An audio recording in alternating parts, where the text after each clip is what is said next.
of nuclear war is arising, and the world is gripped by fear of mass destruction. I'm saying,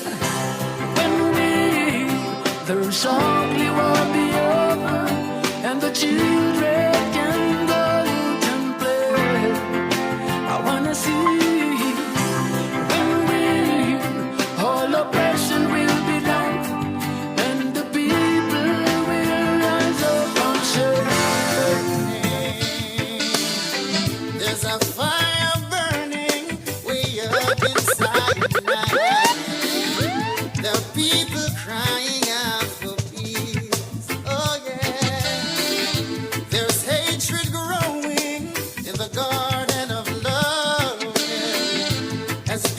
Tries to conquer the beast, but we shall love as we lift your name up higher. We shall love up to the sky. We shall love, for only love can save tomorrow. We shall love on mountains high.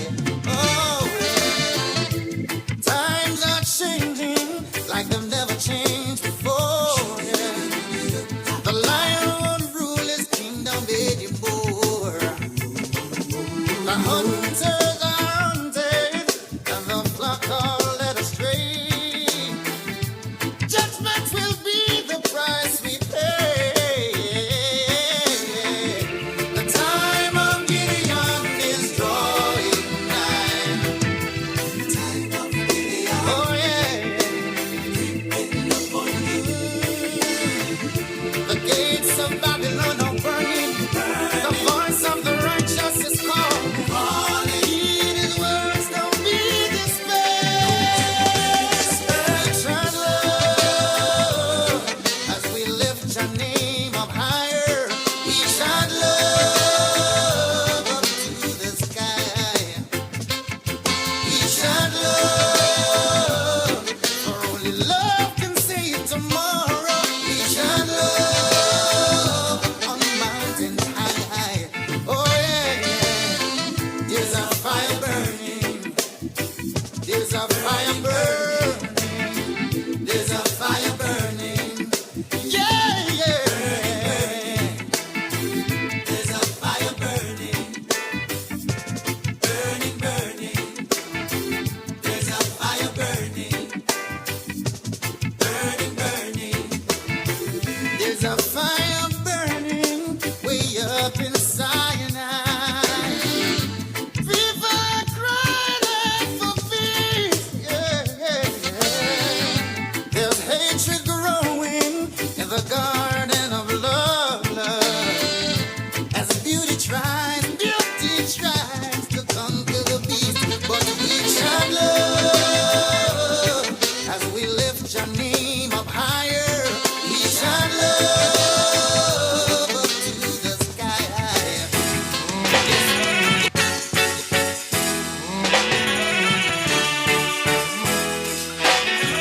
Watching the time, how the people are moving, and murmuring to myself, wish it never had to be the way I see this world running. Shouldn't have to be, 'cause now every man's cup is filled with hate and overflowing.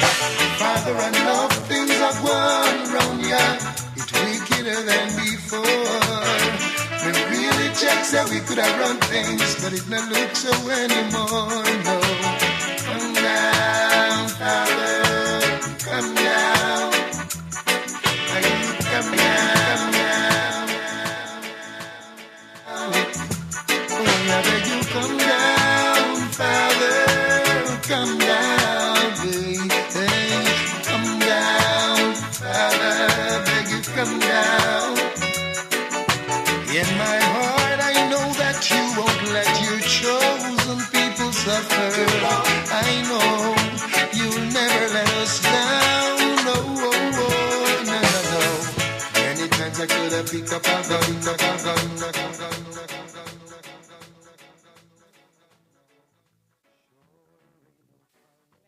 program where all children from birth up to 5 years old will be afforded completely free medical care. We have more in this report. It is now official in Anguilla. Children up to 6 years will get free medical care of any type. Junior Shield is to make sure that we cover those who are less than 6 years old, because as you've heard, those are the years that are most important. The program called Junior Shield now stands as a partner social policy of the completely free medical care for senior citizens rolled out a few months ago. The vision of the Anguilla Progressive Movement Administration was to build a great society by investing more in people. And this includes improving the quality of and access to health care. All great societies are judged by the way they take care of the vulnerable, the elderly, and the very young. The free medical care program for children was officially launched in the Valley this week, attended by several parents with their children in arms. The first few medical cards for those already enrolled in the program were handed out at the event. First-time parent Rihanna Stewart called the program a game changer. I would like to thank the government of Anguilla for implementing this valuable benefit for the youth in Anguilla. Minister of Education and Social Development Dean Kentish Rogers said the program will not only provide long-term health benefits to children, but will also provide economic and social benefits as well. The World Health Organization estimates that every $1 spent in early childhood health care yields $7 in societal benefits, including healthcare savings and economic benefits. Premier Webster himself, a medical doctor, said the program will have a major impact on the entire family. And it doesn't benefit only the children under 6 or those 70 and older. It benefits the families of those, the parents of those, because as someone said, you know, what you don't have to pay in healthcare, that is money in your pocket. At an election campaign launched a few days earlier, candidates touted the government's overall social programs, with Quincy Gums Marie taking the opposition to task for their general criticisms. She said many of these programs were hand-ups. We have been put in this position to do God's work and to do it in the name of His people. For Primetime Caribbean, I am Tahira Burke. The Anguilla government, in a landmark decision, has passed an act that will regularize the status of great-grandchildren of Anguillans. At a ceremony in the Valley Monday, a preacher who serves the Spanish community there hailed the development, declaring in his words, "Before we were seen as foreigners, but today we have been welcomed as children of the land." We have more in this report. I am pleased to announce that the Executive Council has approved a new policy granting great-grandchildren of Anguillians exemption from the work permit requirement. This landmark policy, spearheaded by the Ministry of Home Affairs, is aimed at strengthening family ties within the island, but also fostering a connection with the Anguillian diaspora by recognizing descendants of Anguillians worldwide. Tonight, hundreds of people in Anguilla, mainly Spanish-speaking residents, finally feel like they belong. Who fought with previous administrations to make this happen. Pero ustedes prestaron sus oídos. But you gave us your ear. E hicieron esta realidad. And made this happen. Gracias, gracias, gracias. Thank you por ello. For this. It was an emotional ceremony for scores of them who attended Monday's event. They looked on as Minister of Home Affairs officially signed a document that is effectively their new passport to greater opportunities and a better life. In the name of each and every one of them, and in my name, I thank you and everyone who made this possible. Thank you.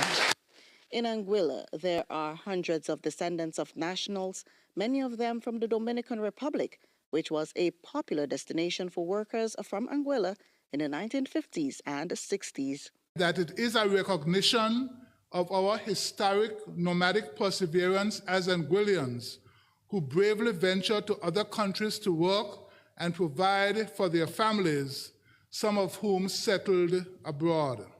Premier Dr. Ellis Webster welcomed this group of residents whom he notes can live their lives with more dignity and greater hope. We consider you to be brothers and sisters. Nosotros los consideramos hermanos y hermanas. Before today, the great-grandchildren of Anguillans born abroad could have only relocated and worked there with a work permit. Now, there is no more such barrier. One man asked if he could now bring to Anguilla his wife and his child, and the answer was yes. We work to bring my wife and children. Minister Hayden Hughes said the result of the new executive action come from a government that listens to people and acts. And this is a result. Y esto of es un those resultado discussions. de esas conversaciones. So as much as possible, remember, Así que recuerden, rely on you to guide nosotros us, contamos con ustedes, to advise us, de guiarnos, de avisarnos, and we listen. y les escuchamos. And today just shows that we do listen. Y hoy es una demostración de que nosotros escuchamos. And beyond listening, we make it happen. At the end of the ceremony, there were more widespread expressions of gratitude as some of the direct beneficiaries interacted with members of the Anguilla Progressive Movement government.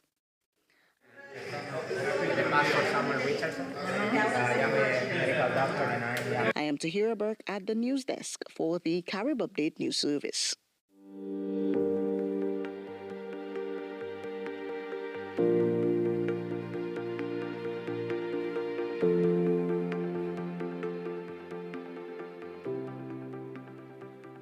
Senior Shield is basically a comprehensive health program that covers medical, surgical, dental, physiotherapy, pharmacy, diagnostics labs for our senior citizens, 70 years and older, who are belongers of Anguilla. We know that we have seniors who sometimes sacrifice their health because they're concerned of if they can afford it. And we want to make sure that those seniors can afford health care here in Anguilla. And so at the public clinics and hospital, they can access these services if they're 70 years and older, starting on the 1st of May 2023. One of the things I realized when I came back and started my ear, nose, and throat surgery practice in Anguilla in 2010, I realized that there were seniors who needed that service. Anguilla has a lot of head and neck problems, sinusitis, ear problems, tonsil, throat pain, other issues. And a lot of the senior patients, when they came, they're not working.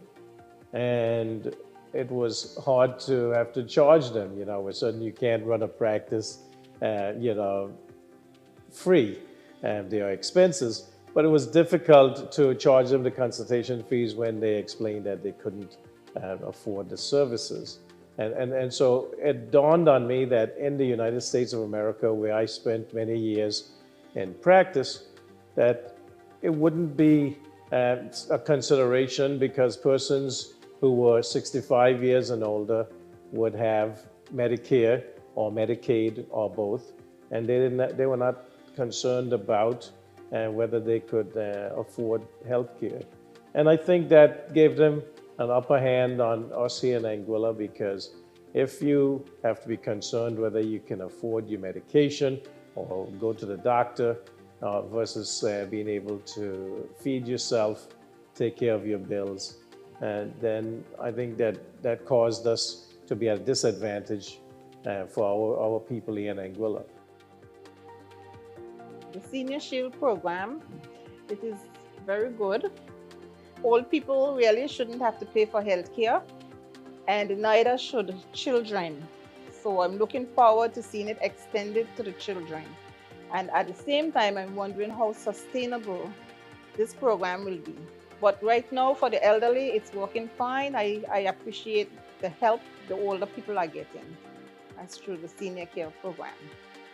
One of the things I also realized is that these persons would have contributed significantly to Anguilla's progress. They were involved in the revolution of 1967 to 69. They would have been there for us as we were growing up, our generation, and whether they were teachers or they served in other capacities. And some of them our parents and grandparents. And that was a concern to me that we should be able as a country to provide this service to our seniors.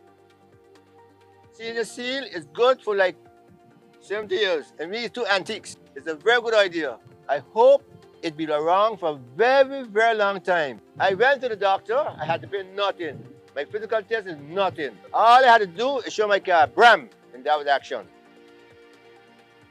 Senior Shield is not working for me at the moment right now, but it may be good for somebody else. The hospital might not have all my medicine and what's not, but I hope by some time they would have the medicine what the French pharmacy got.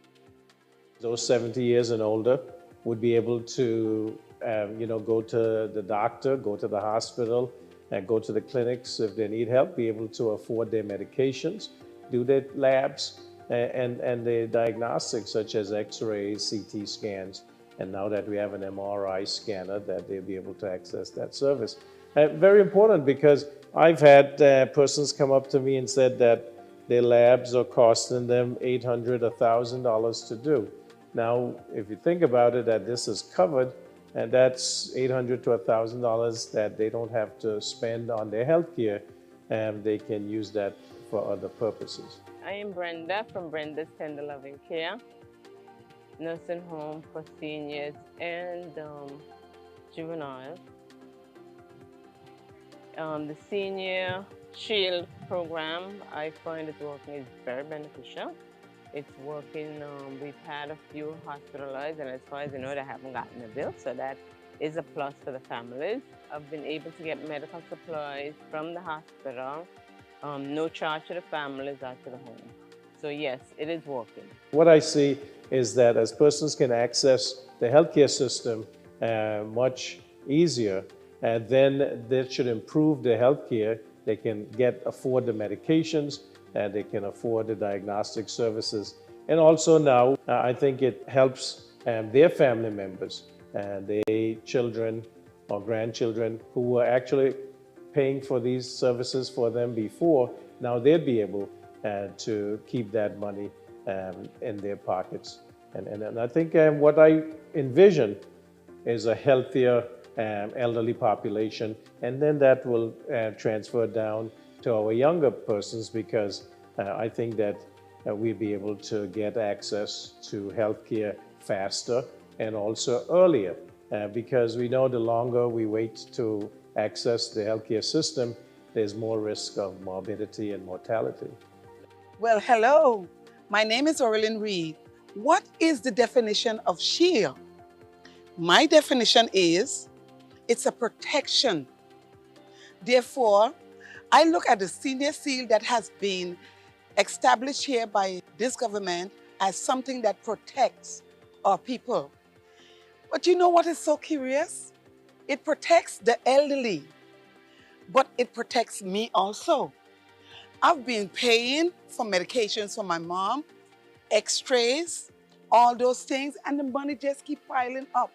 But right now, with Senior Shield, zero.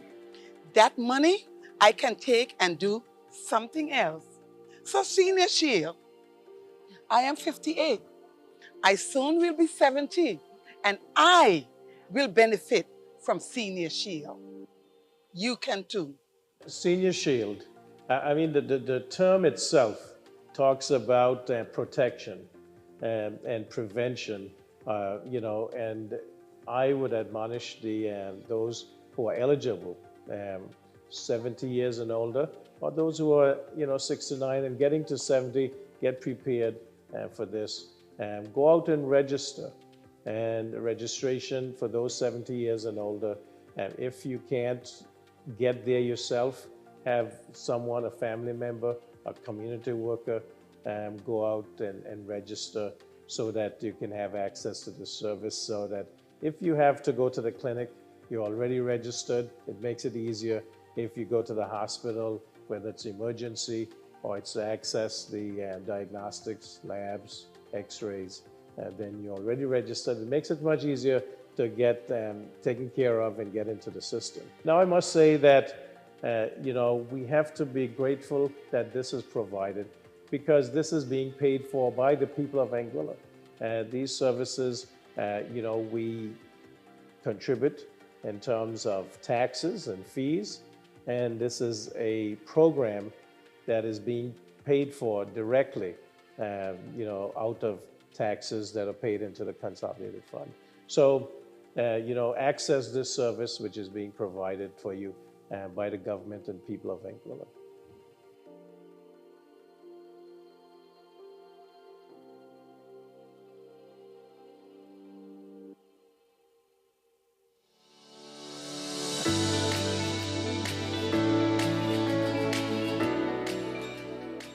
The technical studies lead into improvements in our Electricity Act, which would then be the first step towards transition to renewable energy with the ANGLEC. We know that there has been some issues with the ANGLEC and the government of Anguilla. Just before I came on, I heard the former CEO of the ANGLEC going on a tirade at another station. But at the end of the day, this position that I have is clear. We cannot, one hand cannot clap. And we cannot hold the position that one person's closely held plan that was not shared in good faith with the government of Anguilla is the best for the people. Because at the end of the day, the government of Anguilla is responsible for the people. And it's coming down to an issue of national security, where if we do not have electricity, that poses a great national security issue. So it cannot be a decision that we move into simply because somebody really, really believes in their ability to do something, and we must just trust that. We must be able to stress test our ideas and be forthcoming, and also have room for those ideas to be improved on. And I have said over and under that I'm not committed to any single plan, but I am committed to a plan that looks as though it can stand the test of time. And I have to be able to interrogate that plan, to interact with that plan, to come back to the people and say with confidence, I believe in what I have seen, what I have heard, and people who are more qualified than I am have ran the numbers, have compared it to the best practices internationally, and have assured me that this is very likely to be successful, because we can never have 100%. And I am not aiming for perfection. I am not so focused on getting perfection that I will be standing still. But at the end of the day, I have a responsibility to the people of Anguilla, and I hold that responsibility there. And so the anecdotal ideas about where we could have been if we did this specific plan, and what we could have done if we did this specific plan, matters not to me. It is what plan in black and white sits before me and stands as the best plan for the people of Anguilla. And that is the only thing I am willing to respond to.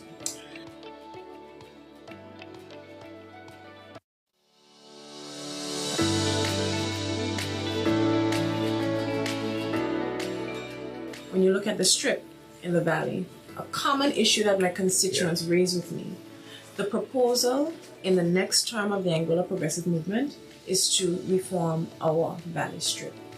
And this is to ensure that the plans that would have laid in wait, and we will admit, there would have been plans drafted for the redevelopment of the valley strip way before we came into office. But it is our vision, our execution that allows it to happen. When you ask about the opportunities for young people, in terms of sports funding, these are matters which I am particularly passionate about. Things that I have allowed to ensure, that I have ensured would be increased.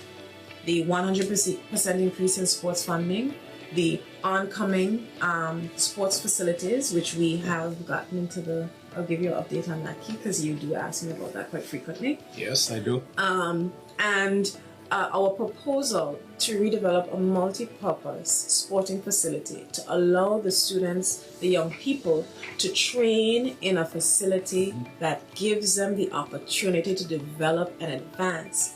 That is what your representative is doing. If you ask about our opportunities and apprenticeships for young people, please note that this Anguilla Progressive Movement administration has secured funding over $190,000 to ensure that we have workshops training initiatives, and apprenticeships for our at-risk young people. And of course, these at-risk young people come from every area in the country, but there are also some who come from District 4. And I have a vested interest in ensuring that they can see a pathway for themselves outside of the lives that they would have been exposed to prior. When you ask me about what have I done for the young children in District Number 4, it is also things like the introduction of financial literacy in our classrooms, especially at our primary school level, to ensure that our young people and the people of District 4 do not repeat the mistakes of old, where we had a banking sector where there were high non-performing loans because people did not have healthy relationships with their banking institutions. However, under this APM administration and under your candidate for District Number 4, we are fixing the age-old problems. When you ask me, what are we doing about social justice for the people of District 4? Know that in addition to the decriminalization of 10 grams of marijuana, which happened under this administration and through my leadership in association with the Drugs Advisory Council, we will also be pursuing a Rehabilitation of Young Offenders Act, which will allow the records of persons who would have been in possession of marijuana or non-violent offenses to be wiped from their records, to allow them to be able to pursue new lives with dignity and honor. That is what you can expect from your District 4 representative and from the Anguilla Progressive Movement.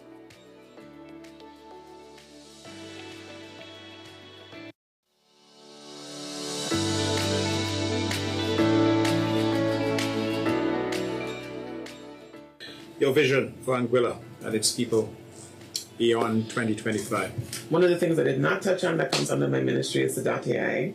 I saw that you closed off of that, so I was waiting for you to get there. But the .ai is something that we have done when we have looked at the operations of the .ai. There has been some concerns with reporting. Are the people of Anguilla actually getting what they should be getting? Is there transparency?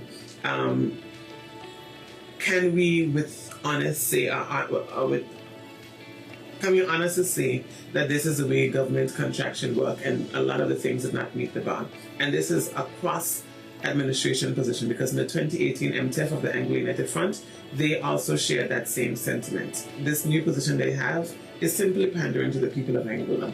But with the .ai funds, we were getting about $4 million with the previous arrangement on a monthly, $4 million US with the previous arrangement on a monthly basis. Now, with the new contract with Identity Digital, from January 15th to the end of January, we would have received as a country $4 million in 2 weeks' time. Now that has just been simply switch over night and day and an additional marketing, which means that we have the potential to receive $8 million for the people of Anguilla. And now I want to ask the people of Anguilla, what does it matter that a person who lives in Anguilla is producing $4 million for the people of Anguilla, and we laud that simply because they're an Anguillian, or we have a firm that is getting twice that amount for the people of Anguilla? There's more transparency. We understand where things are going. We are having reports. We can investigate what is happening, and there's a transition plan to then bring it into the people of Anguilla at the end of 5 years. It's for you to decide. I don't believe in this position of, because we are running for elected office, we say what people think they want to hear. I want my politicians to be able to make decisions that are best for me, and not decisions that sound good on the radio, but they don't match the test. They don't pass the test on paper. I am happy with the decision we've made to outsource it for the 5 years, and I'm even prouder of the work we are doing right now within that ministry to bring it back within the next 5 years. We've already reached out to a UK partner who will be supporting us in the next 5 years to establish that unit. It is not as simple as just getting 3 computers. It's also about making sure we have all the mechanisms and all the security controls. And once that department told me we are not satisfied where we are at the moment to take over that responsibility, I have to take that to heart. Because if someone from outside of government said they can manage it on their own and that's all they would need, that's fine. That's all they may need. But if the department who will be tasked to run it tells me they have concerns about their own ability, I have to take that seriously. And the work that we have done, the access we have, the opportunity we have to interrogate, to understand, to position, to protect Anguilla, we are in a much better position we are today than we were on January 14th. And I say that with no reservation, and I say that understanding that I am ultimately responsible to the people of Anguilla for the decisions I have made to make sense when it is under stress, when we do the necessary work. Not when we're just electioneering, because the work I intend to do will be passing my time and will be passing this moment of glitz and glamours and billboards and t-shirts. We have to be responsible politicians, and we have to require our politicians to bring a level of pragmatism to the national discourse in this country. The few minutes.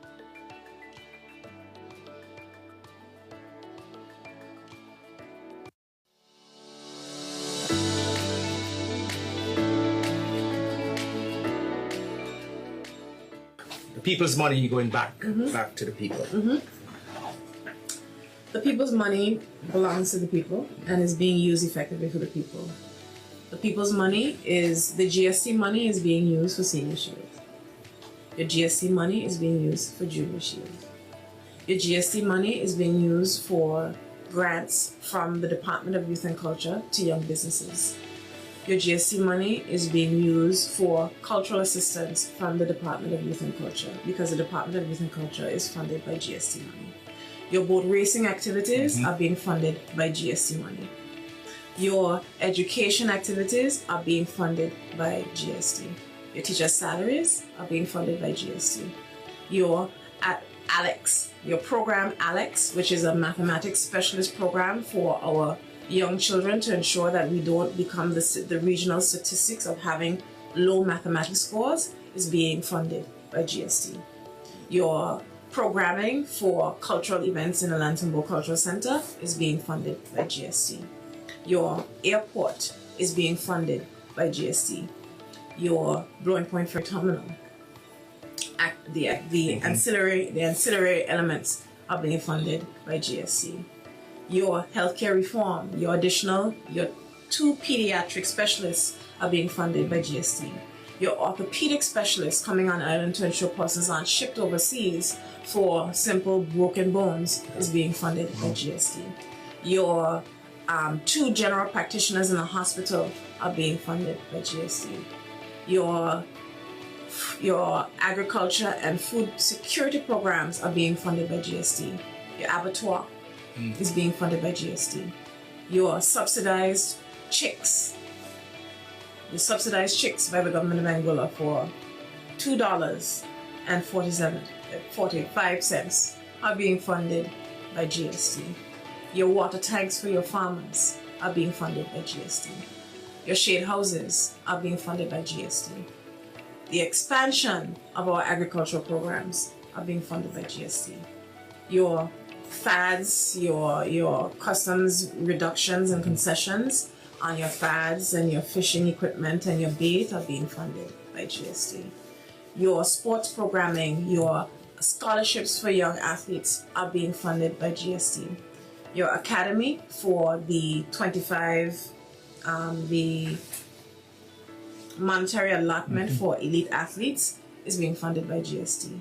The underwriting of scholarships is being funded by GST. The $3.8 million in scholarships and training is being funded by GST. The training for public servants at the University of the West Indies is being funded by GST. The operation of the Anguilla Community College is being funded by GST. Yep. So everything basically. is all the monies And I are being say- spent on the people, the GST, I'll say this. the people's money. Yes. One of the things that one of my constituents said to me is everybody in Anguilla knew that taxation was coming in 2020, 2019. Everybody knew.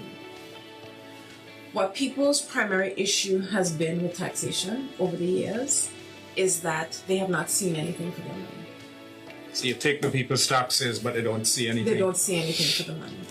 In this case, your road networks are being funded by GST.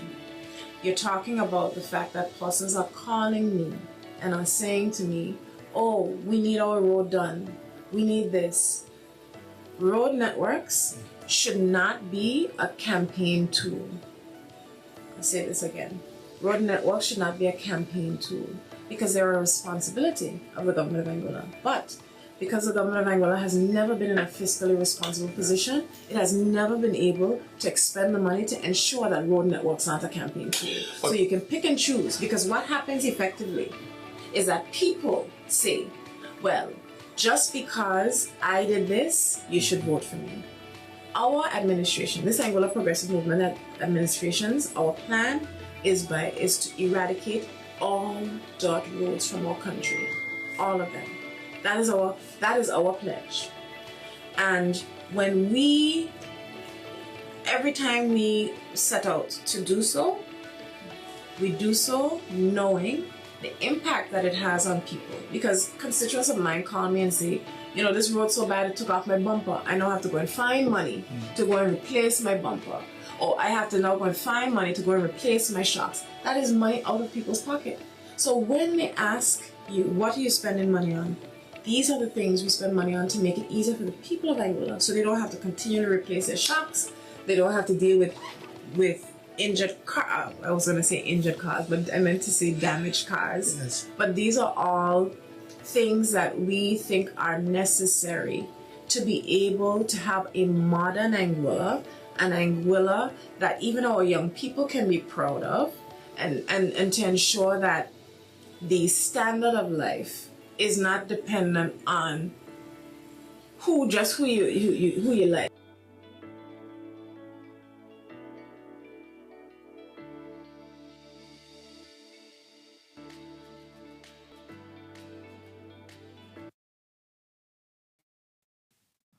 Ladies and gentlemen, welcome to District Number 2.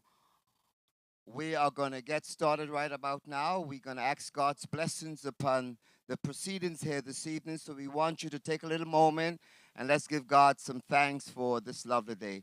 Gracious Heavenly Father, we thank you for watching over us for the day. We thank you for all you have been doing for this team. We bring them before you. We uphold them before you. We plead your blood upon them. Lord Jesus, I pray, God, that you would anoint them. And I pray, God, you give them clarity as they speak tonight and they be truthful to the nation and everything they do, Father, Lord Jesus. Be with those coming on the way. Bring them safely. And I pray you would have your full way with this rest of this meeting tonight. In Christ's precious humble name we pray with thanksgiving. Amen. At this time, we're going to stand for the national song, and that's going to be done for us this evening by Gushwin Lake.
Strong and free, we love her, hold her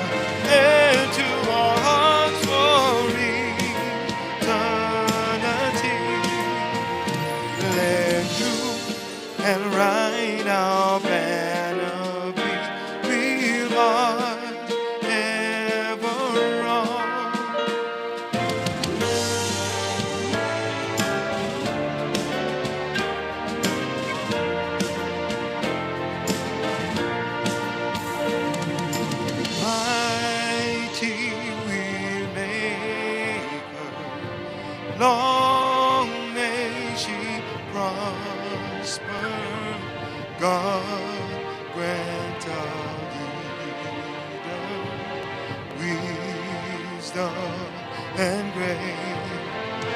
May glory and honor ever attend her.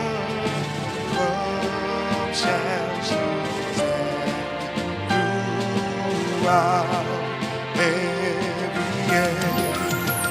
With heart and soul we build our nation proud, strong and free. We love her, hold her, and to our hearts for eternity. Let truth and right our banner be. We'll march ever on. Let truth and right our banner be. We'll march ever on.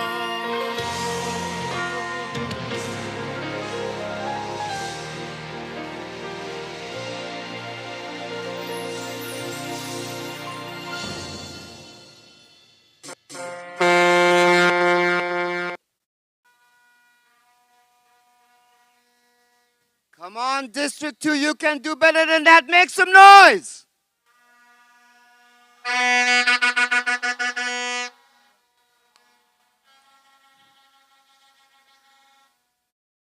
Remember, folks, the fence is for human beings. So you come inside the fence to get inside the boat.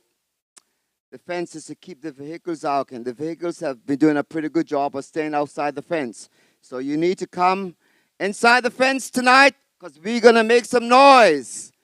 Tonight is District 2 night. We welcome everyone. We welcome all the people in Anguilla who can see, all the people who have ears to hear, let them hear. We don't really welcome flip-floppers. We welcome die-hard Anguillians, so welcome on board. Tonight is Linux night. And we have a lot to say about tonight, because as I said the last time on this podium, that Lennox Vanterpool, he was saved by God for this moment. This is special. And Lennox Vanterpool is not running for self-interest. He is running to help the people in District 2, because the people in District 2 have suffered for too long. It's not about being the premier of Anguilla. It's more than that. That's self-gratification. But Lennox is trying to make a difference in the hearts and life of the people of District Number 2 and Anguilla at large. So you cannot come on these platforms and knock Lennox because he's a decent and a good man. And I'll say to his opponent, when you come on platforms like this, you should not point your finger at Lennox. You don't know anything about Lennox. He's a good man. When you come on these platforms, you say to the people of Anguilla, you love Lennox, but I'm the better person to win. If you want to say something, don't say anything about Lennox. He's too decent for that. So, people of Anguilla, District Number 2, I want you to make some noise as we present to you our first speaker. He's no stranger to us. He came from this district, Mr. Otlin Vanderpool. Make some noise.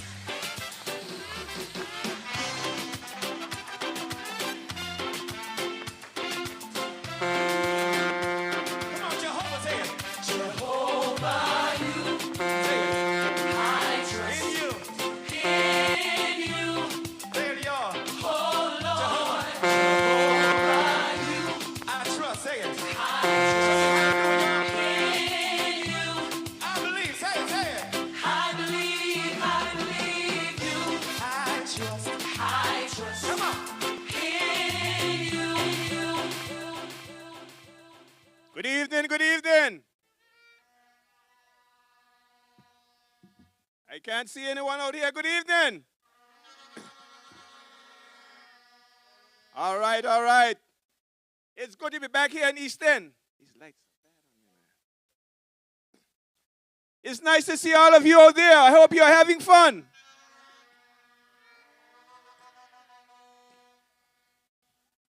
Well, in terms of introduction, let me introduce myself one more time, because I know some of you might not remember, or you might have forgotten. My name is Athelin Vanterpool, and I am here as an island-wide candidate for the Anguilla Progressive Movement. Now, I know I said this before, but some of you might not have been accustomed to seeing me in this spot as a part of this team. But for most of you, you know why I am here. That story is behind us, but you know why I'm here.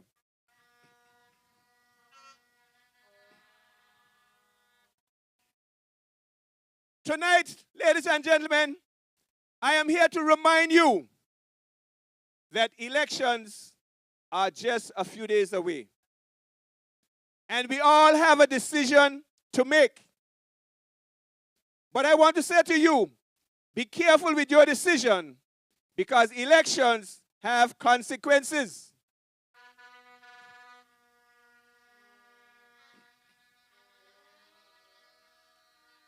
Elections has consequences. And I don't want any of us, after this election is over, to be regretting our decision. So be careful when you go to vote. I want to tell you up front, you have a government that is working for you.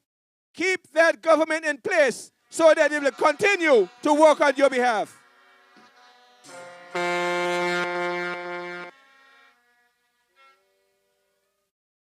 I also want to say to you that this government has done a lot for the people of Anguilla. We have been telling you from night to night about all the things that this government has done.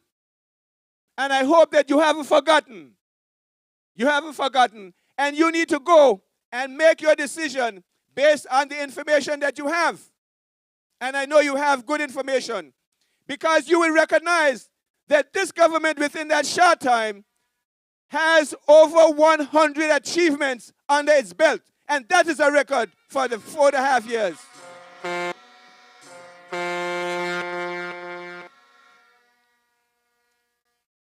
Some of you might not know, but I want to remind you that in 2010, you, the people of District Number 1, you voted for me, and you sent me to the Anguilla House of Assembly to represent you from 2010 to 2015. And I am proud to say that I represented you with distinction. And I am here tonight to ask you again to give me that opportunity to represent you and Anguilla in general once again in the Anguilla House of Assembly.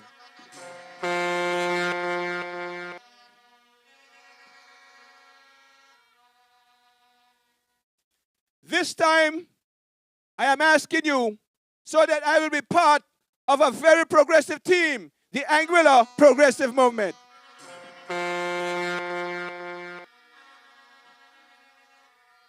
This is a team that has been putting Anguilla first.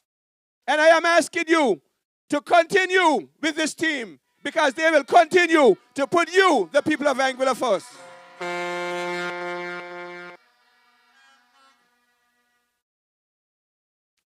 Fellow Anguillians, we have to be smart about what we're going to do.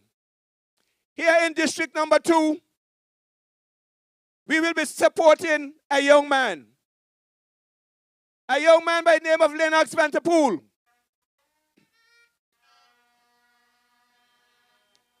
I am not only supporting him because he's smart. I am not only supporting him because he's a Vanterpool. But I am supporting him because I believe that he is the best person to represent District Number 2.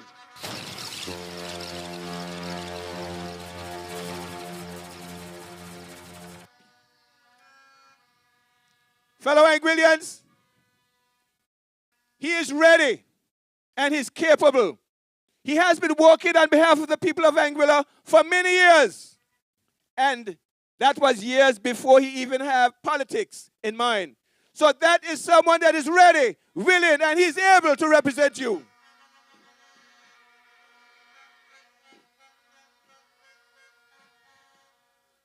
District number 2, this is your moment. This is your moment. We are at a crossroads, and we have to make the right decision. You need to put someone in office that whenever you're looking for them, they will be there. When you want to find them on a Sunday morning, you go in church, they'll be there. When your young people is in need of someone to mentor them, Mr. Vanterpool will be there.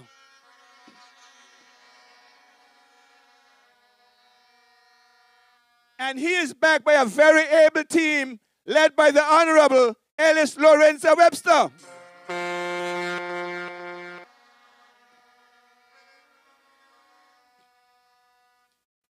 Fellow Anguillians, belongers, friends, I want to remind you once again, elections have consequences.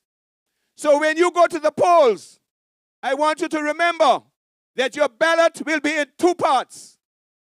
On the left-hand side of your ballot, you will have the district candidates. In district number 2, you go in and you circle the shade, you shade the circle in front of Lennox Vanterpool. And on the right side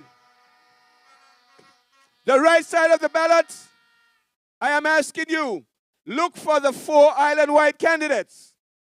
Those candidates are Quincy Gomes-Mary, Gleneva Hodge, Kenneth Hodge, and Arthur Vanterpool. And let me remind you, if you want one of us, then you need to vote for all of us.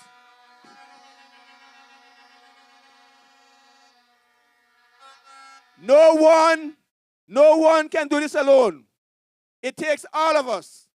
And to get the job done in Anguilla, we need all of you to partner with us to make sure that this election comes home and this government continue to work on behalf of you, the people of Anguilla.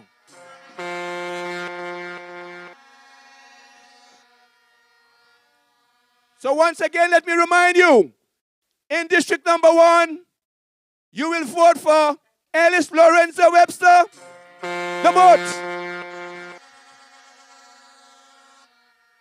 In district number 3, Deanne Kentish Rogers, the vote.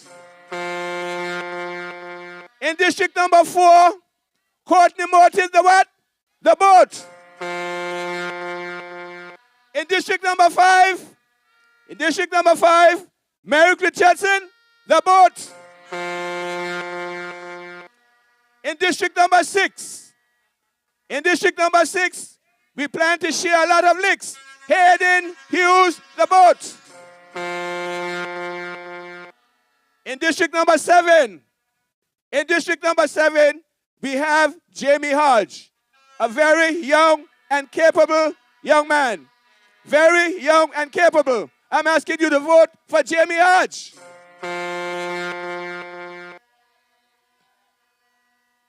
And I want to remind you, when you come back to district number 2, we don't have a choice. For all of you, what you doing? We vote in blue. We vote in Lennox Vanterpool.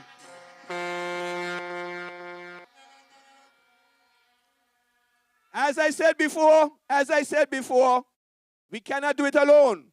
We have 4 island-wide candidates, and I want you to remember, you need to vote for our island-wide candidates. Otherwise, we cannot win to work on your behalf. So, once again, Quincy Gomes-Mary, the vote. Gleneva Hodge, the vote. Ken Hodge, the vote. Atlin Vanderpool, the boat. 5 votes, 5 votes. 5 votes, 5 votes. And we're voting from 1 to 7. From 1 to 7, all 11. Let us be serious. Let us get this thing going. We have a few more days. We are on the home stretch. Let us do our best. We have a lot more work to do. Let us not be complacent because this is ours and we have to win it going forward. So once again, 5 votes. 5 votes. From 1 to 7. Good night. Good night. Good night. God bless you and may God bless Anguilla.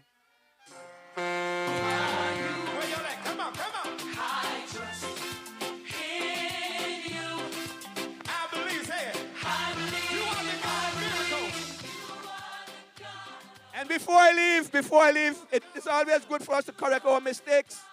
Because I think I said that Deanne is in District 3, but Deanne in District 4, and Courtney Morton in District number 3. So vote for our candidates there. It's always good to correct ourselves. Good night.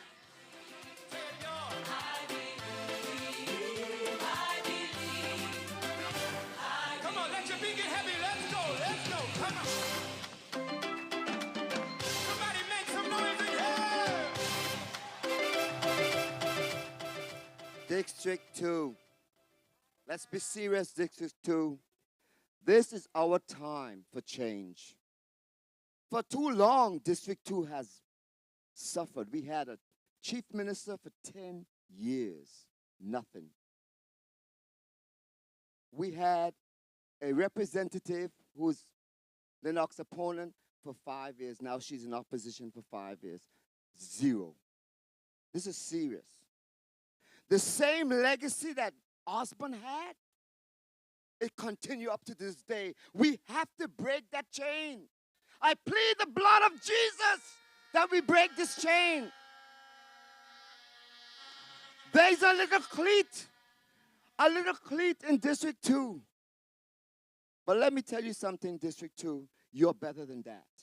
We have to break that chain. Lennox, no one can point their fingers at Lennox. Wherever you see Lennox, he's in church, molding the adults, molding the young people. As I said, God has preserved him all these years. 6 years, Lennox was in an accident with his dad. His dad lost his life, and Lennox was spared for this moment. So people of District 2, I'm warning you. I'm warning you. Elections have consequences. Let me bring on the next speaker, because I can get all wind up here. Mr. Moulton, make some noise for Mr. Moulton. Courtney Moulton, let's make some noise for him. I'm focusing on the positives, because yesterday I was down. People do me wrong, but it's love in me heart. When they try to take me for clown, I do them no wrong. Jaja have me back, and I shouting, oh Lord, I'm thankful, oh Lord, I'm thankful. It's you who give me health and strength. Oh Lord, I'm thankful. It's you give me the handful. Every day you're blessing me. Only it and back and on. It's nothing we nature. Money in we pocket. This life I wanna love it. Only it and back and on. It's nothing we nature. Food on the table. I could and I'm able. We can jump up and wait.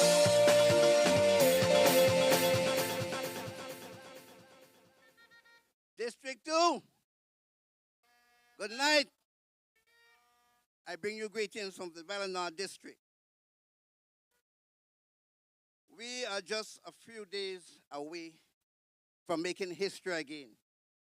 The journey has been long, the conversations has been meaningful, and the energies across the island has been undeniable. Anguilla, we are ready.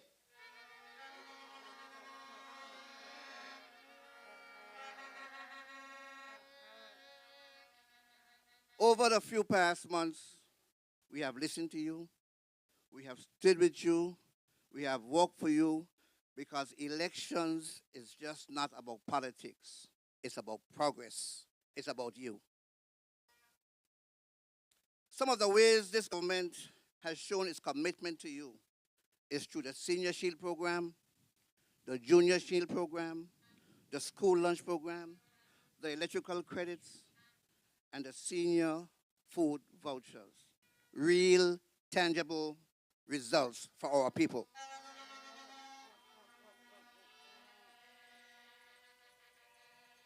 We understood the burden and we acted.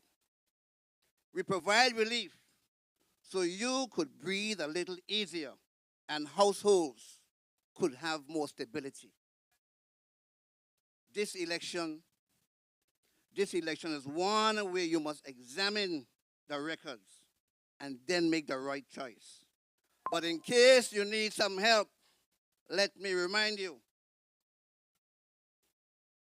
In 2.5 years, this administration gave you the Senior Shield, while in 15 years, the AUF gave you nothing.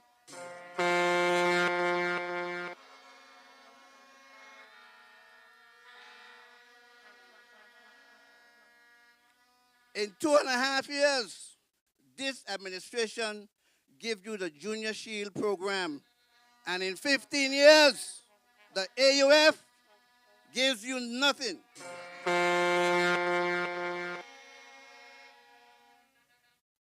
And in 2.5 years, this administration gave you the Valley Main Road. And in 15 years, the AUF gave you nothing. Emotional, damn it. In 2.5 years, this administration gave you the redevelopment of the Clayton J. Lloyd Airport. And over 50 years, the Anna AUF administration gave you nothing. You must be getting the picture by now, my fellow Anguillians. You can't get something from nothing.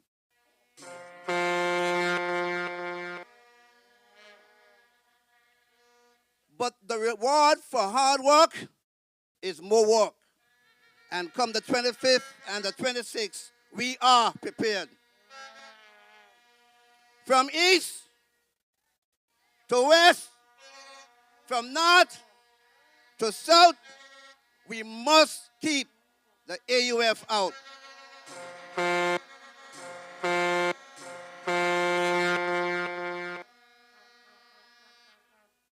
Elections have consequences. And your future, your children's future, and the future of Anguilla is not one to be tampered with. The APM team, under the leadership of Dr. Ellis Lorenzo Webster, has proven time and time again to be the only team to move Anguilla forward.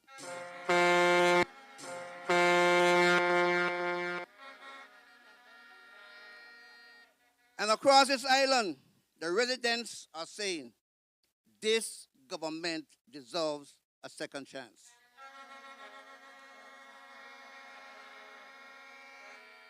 A second chance because they know we will continue to expand the Clayton J. Lloyd Airport. A second chance because they know we will eradicate all dirt roads and modernize our communities. A second chance because they know we will implement the pension plan for the private sector. A second chance because they know we'll continue to invest in our economy, our people, and in our nation's greatness.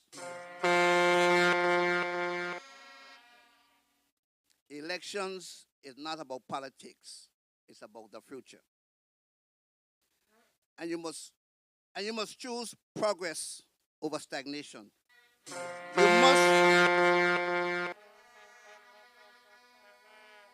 You must choose experience over empty promises. You must choose a team that will work and not break down and stand in the gap for you in difficult times.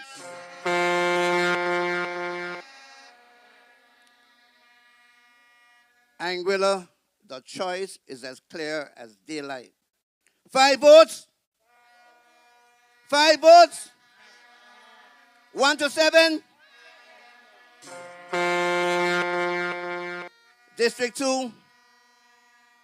District 2. You have a man in the name of Lennox Van der Poel who have been preparing himself for the last 30 years for this role. And he's ready and he's more capable than any other candidate you may have in this district.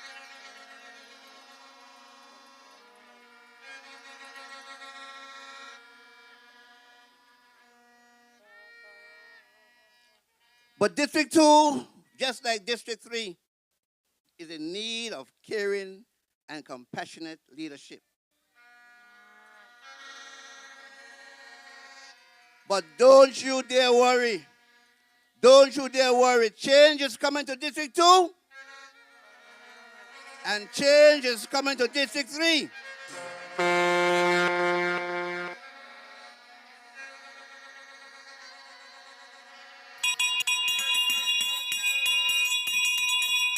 And like the Honorable Quincy Guns-Mary will often say, if you like one of us, vote for all of us. 5 votes. 5 votes. 1 to 7. So in District 1, we're bringing home Dr. Lorenzo Webster. In District 2, we're bringing home Mr. Lennox Van der Poel. In District 4, we are bringing home the Queen, Deanne Kentish Rogers. In District 5, we are bringing home the coach, Merrick Richardson. In District 6, we're sharing licks. In District 7, we are bringing home Jamie Hodge. And of course, we have to bring home all of our at-large candidates.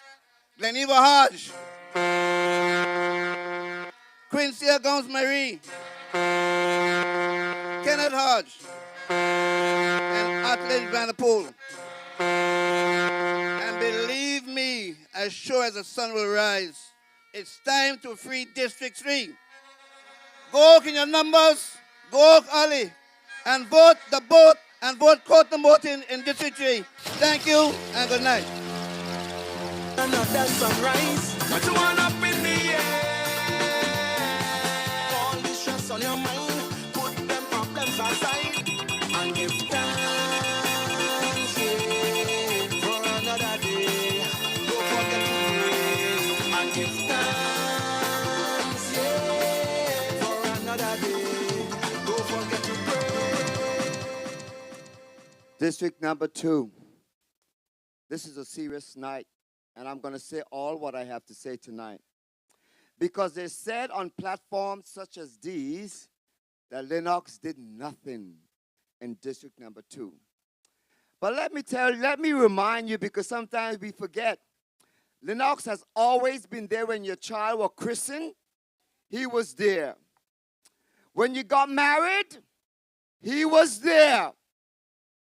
When you died and you're buried, he was there playing for the funeral service. When the church bell rang on the Sunday morning, he was there in service. And let me tell you something. Let me send this message to the opponent. You are never there. You try nowadays to go to church to see if you can get some people on your side. Right now, if anybody die in this constituency, you are there. But Lennox was always there. That's the difference about this man. And you know something? District number 2, Lennox don't charge anyone for these things. Free service. What a man! Let's make some noise for Lennox Van der Poel. At this time, I want you to make some noise for our next speaker. This lady has been the only minister of education that took her job serious and made the difference in the lives of Anguilla parents and their children. So I want you to make some noise for the Honorable Deanne Kentish Rogers, the best minister of education Anguilla ever had. Make some noise. Yo, it's your boy Showing God, now bigging up Minister Dion. Hey! Something good gonna happen in this year, and we are grateful that we made it here. Yesterday's gone, and a new day has appeared, and we are grateful that we made it here. I may say blessings gonna find you here. Oh yeah, yeah, yeah. Favor gonna find you here. Oh yeah, yeah, yeah. Tell them say they are gonna stay in there. Oh yeah, yeah, yeah. I may say blessings gonna find you here. Oh na na na na na na. Round and round, this season she is facing, but this year your support that she's embracing. D for Happy come her way. Tell them we are here to play. Winning APM here to stay. Is the blessings me say we'll find you, yeah. Oh yeah, yeah, yeah. I miss if people gonna find we here. Oh yeah, yeah, yeah. Tell them that they are gonna stay in here.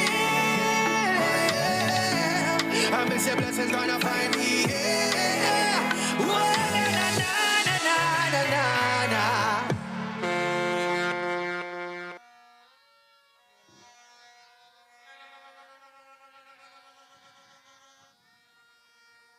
Good night, District 2.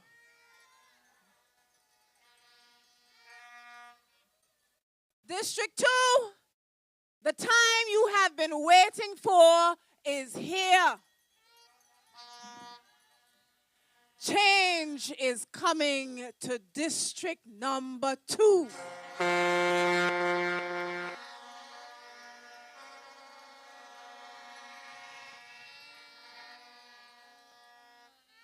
And I want to tell you, people of District 2, those under the sound of my voice, that this election is not just a matter of casting a vote. It is a matter of choosing between progression or regression.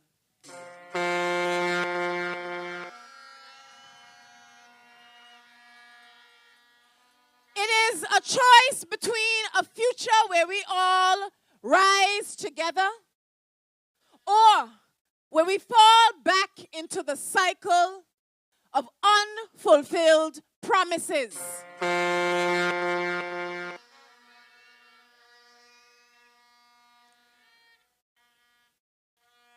We voted for change in 2020. And District 2, this is your true opportunity for change.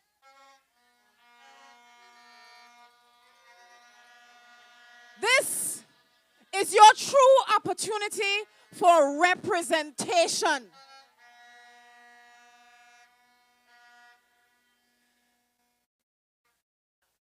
District 2, when the country of Anguilla said, we are tired of the AUF's failure to deliver, we are making a choice to demand better. They chose the APM, a team that delivered on the promises that the other party couldn't even bring to the table.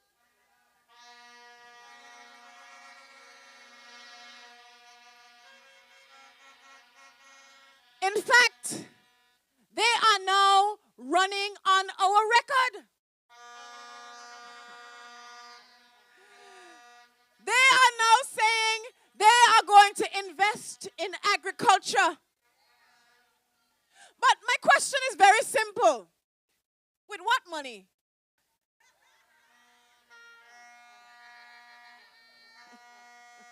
And I have a follow-up question. Where was the AUF in the last 20 years when agriculture could have been a key priority for this country? Where were they? Okay. But you see our Minister of Agriculture, you see our Quincy Gums-Marie,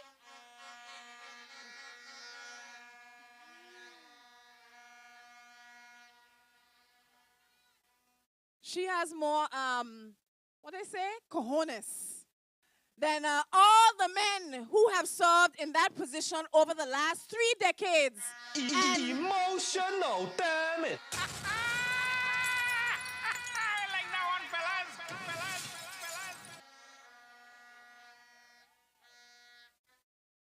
And all of the men who want to serve in that position. But now, people of Anguilla, the same party that failed us for decades is back. And they are trying to convince you that they have changed. They've got some new faces and some new names. But make no mistake, they represent the same system that did not deliver for the people of Anguilla.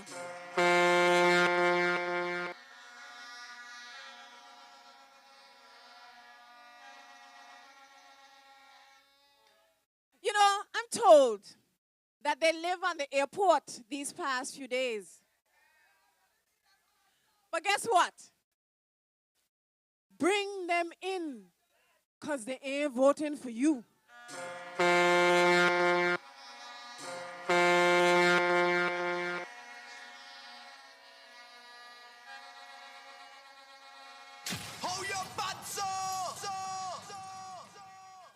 You see, if the people who are coming into this country say that they love Anguilla, say that they love Anguilla, then they will be voting for progress.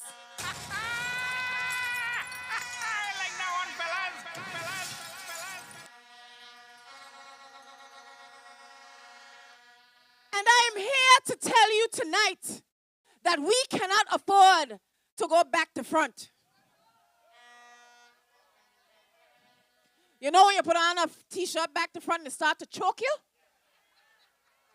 That's what's going to happen if we go back to front. Damn, son.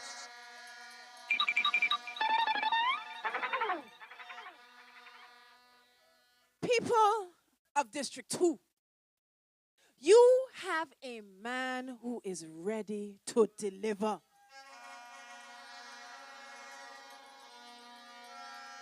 Wait. He ain't just ready to deliver. He has already delivered. Ready.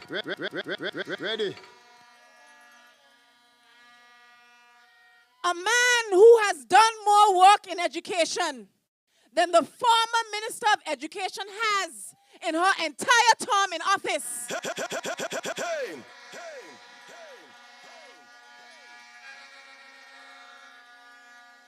And is ready to work with this team to deliver educational reform like this island has never seen before.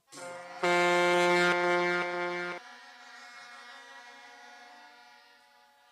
I challenge you this, people of District 2. You cannot believe in the possibility of reform by the same AUF that has overseen our education system for over 30 years. You cannot believe it. As there's a quote that says, a leopard doesn't change its spots. The same leader of opposition, listen to this, because this speaks to her tenure over education, who while leading public education, had her children in private education. And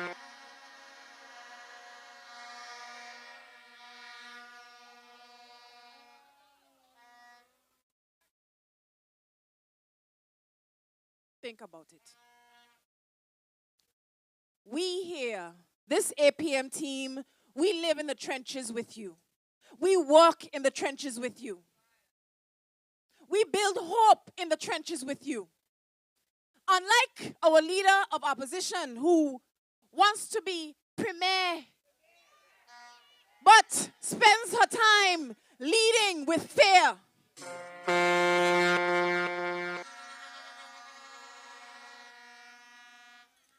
District number 2, you will never get that with our candidate, Mr. Lennox Vanterpool.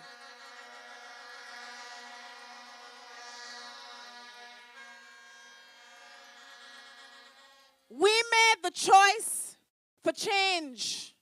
And District 2, this is your opportunity to say no matter what labels they give the opposition, no matter what they say, we are voting for change in District 2.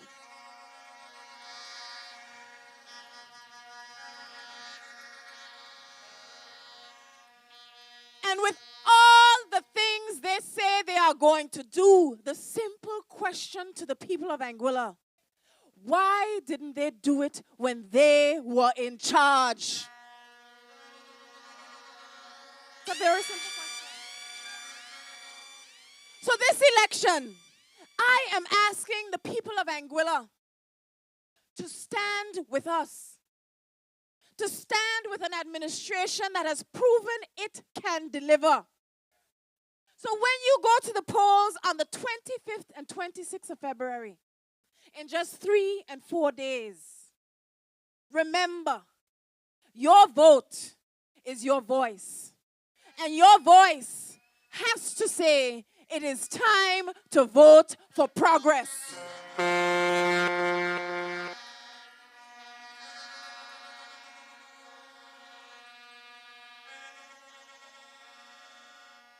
People of Anguilla, this is our time. This is our time to build the future we deserve. And don't let anyone tell you that we've done enough, because we are not done yet.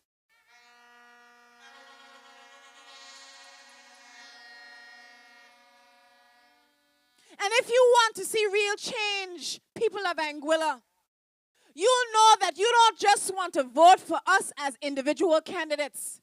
You want to vote each and every one of us back into government. And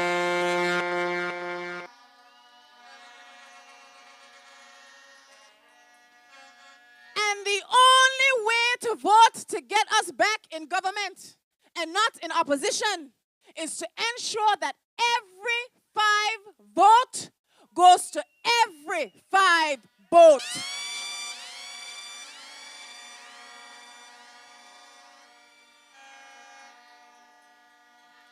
This is a critical election, and you cannot afford to split your votes.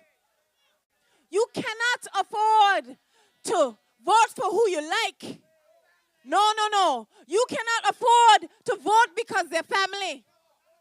You must vote because you believe in Anguilla. You must vote for every person on the Anguilla progressive movement. Okay. Because this election, we're voting 5 votes, 5 votes. 1 to 7, all 11. Okay. So in district number 1, you don't even have a choice. You must vote for Dr. Ellis Lorenzo Webster. Check.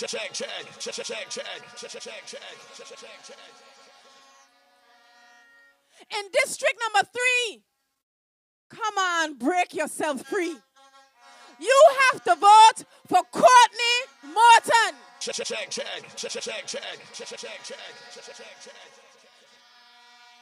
In district number 4,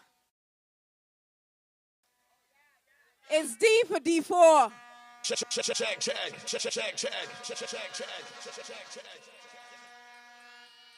In district number 5,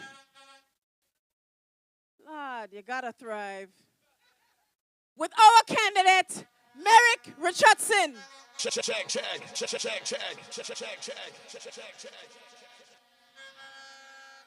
In district number 6, Lord, they're sharing licks with Hayden Hughes.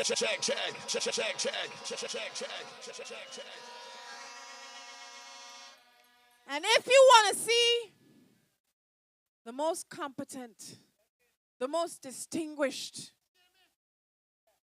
man in District 7, then you must vote for Jamie Darren Hodge. Okay.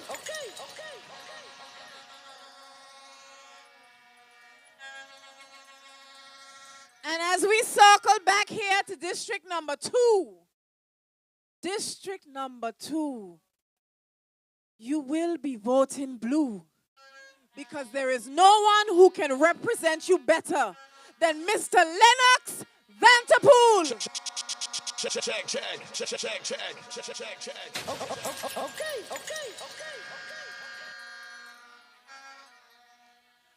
And if you believe in each and every one of the district candidates for the Anguilla Progressive Movement, then you must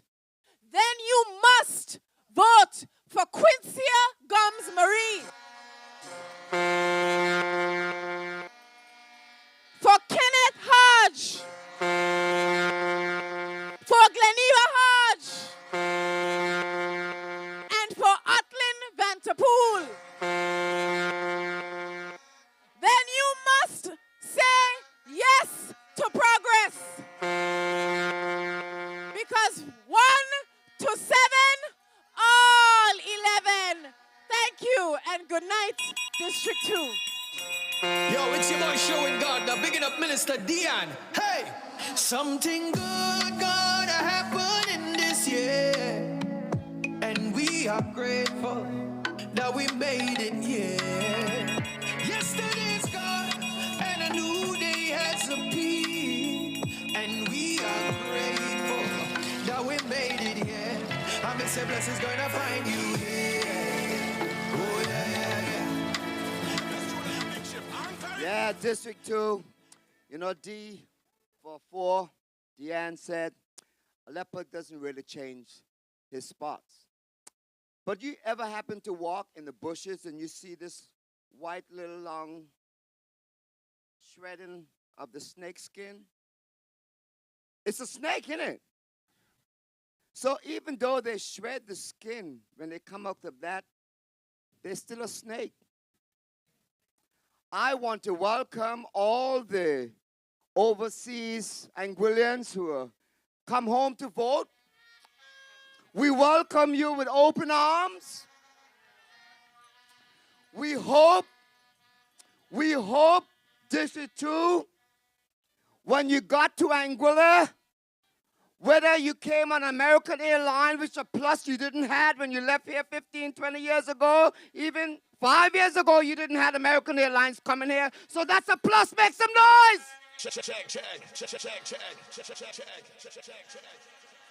And then you saw what's happening on the terminal building.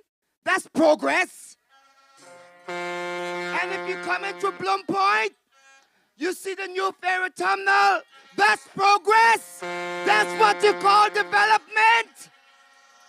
Come on, people. And I hope just that. There's more to come. But I hope just that will change your heart. I hope you can see the difference in Anguilla that you say you love and that you come in here to make a decision. Vote for the boat.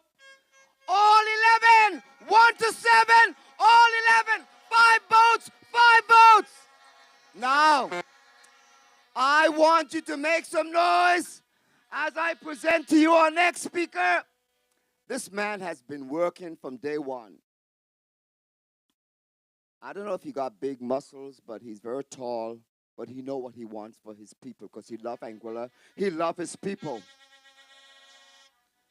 He is our Minister of Maiku,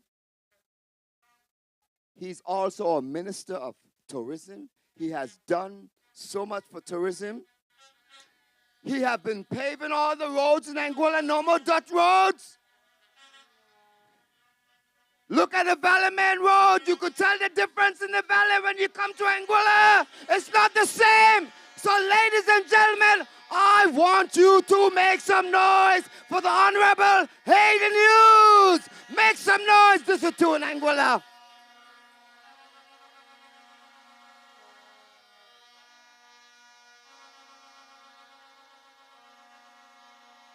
When we talk about, and I heard a lot of discussion about tourism, and I want to say that I felt as if I was the odd person at the head table, because I'm a person who believes that we need to diversify totally away from tourism.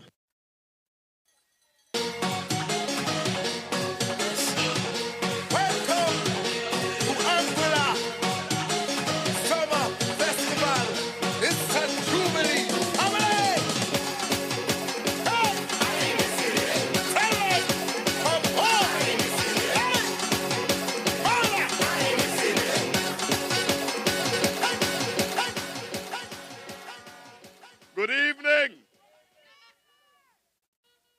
We can't miss this election.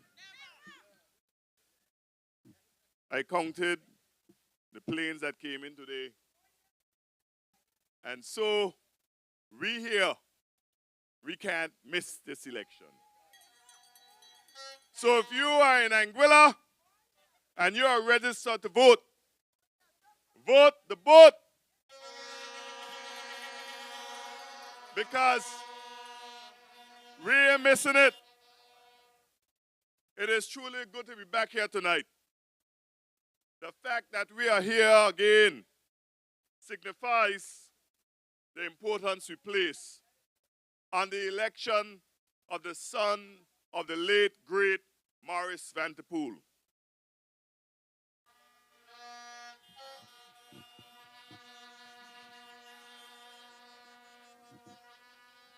You see, in Lennox, we have a chance to break away from the apathy of the past, the neglect of the past, the lack of innovation of the past, and chart a new course for District 2 and Anguilla.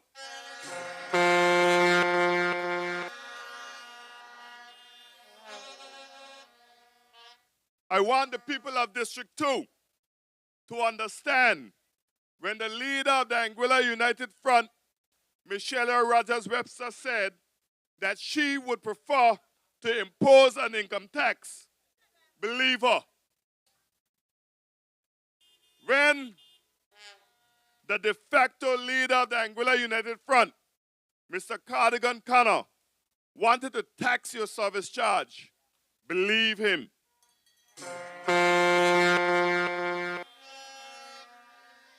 When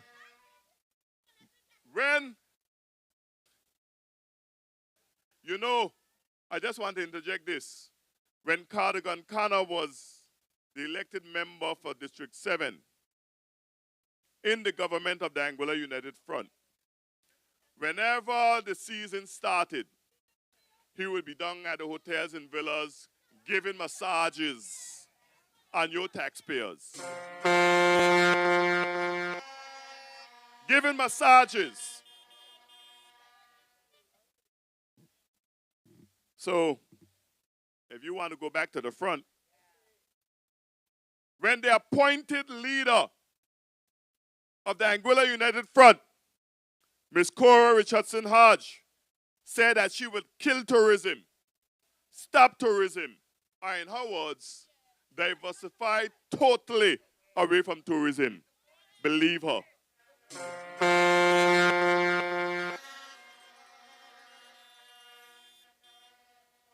You see, District 2, she has never changed course. She has never said to you what she meant. What she has said is that we must focus on the word diversify. Ladies and gentlemen of Anguilla, you know I like to use boxing analogy. But tonight, I will not do so. But what I can say is that Cora Richardson Hodge is using a rope-a-dope on you. And to those of you who watch boxing like I do, that is Muhammad Ali's tactic, using the rope to dodge the boxes.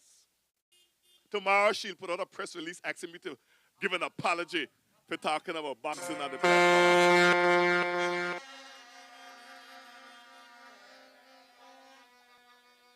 She is faking, bobbing and weaving, because she said what she meant, and she meant what she said.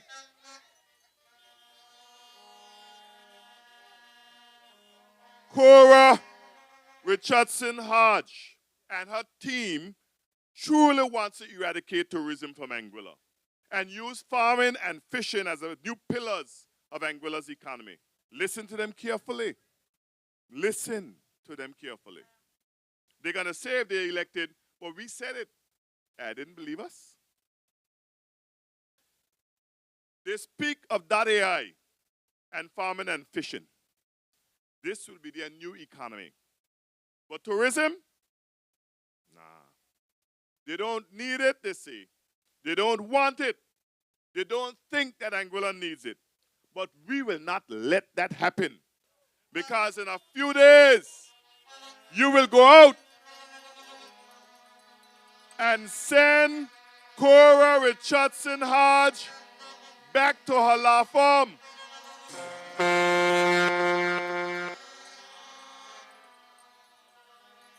But I hope this time while she's in a law firm that the Financial Investigative Unit don't raid it again.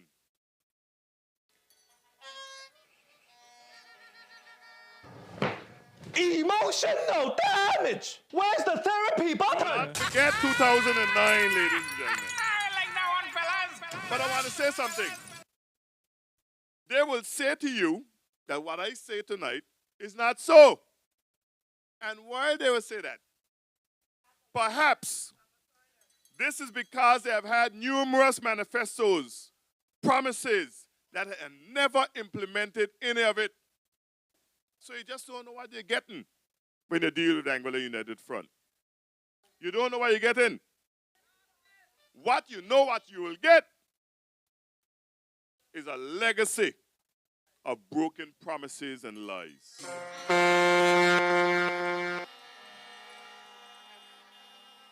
So I say to you tonight, stay the course. Vote for progress. Stay the course, Anguilla. Vote for prosperity. Stay the course. And you ensure that Anguilla marches on to be the envy of the Western world. This is your time, District 2. This is your time to elect Lennox through Lennox Van der Poel. The broken cards will be mended. Through Lennox Van der Poel, you will have a man who cares about his church, his students, his community. That's what she said. That's all he does. Care about his church, his students, his classes, and his community. But isn't that what a representative is supposed to be?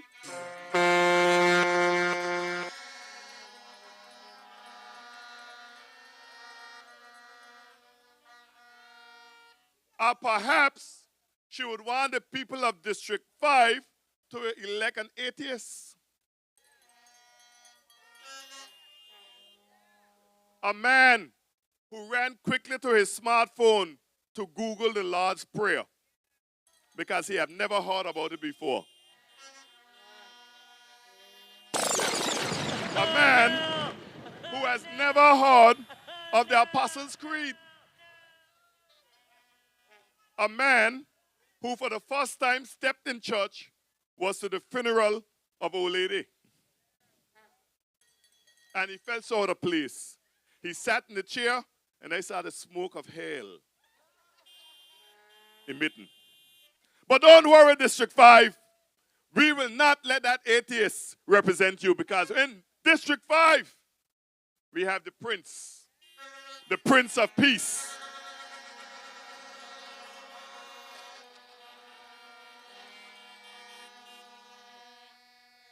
Lennox is a calm, cool, and collective doer. And this is what District 2 in Anguilla needs. The time is here, Anguilla. Are you excited? Are you fired up? Are you ready to go? Are you gassed up? Tomorrow, we'll paint Anguilla blue.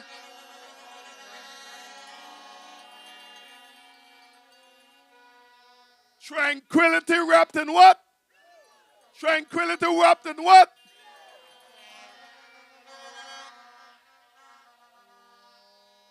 I heard one of the shot callers, Mr. David Carter, say that they just cock boats with Yellow Dad.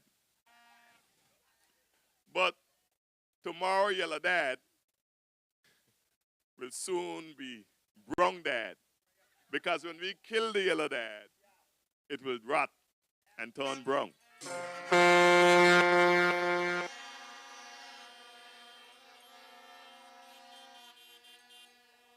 So, ladies and gentlemen of District 2 and of Anguilla, from 1 to 7, from 1 to 7, 5 votes, 5 votes in District 1.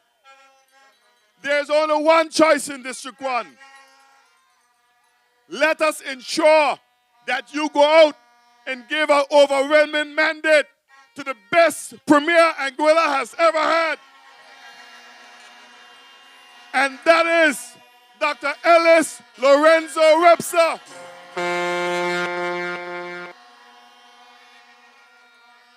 Premier Webster is such a great premier that we include his middle name all the time.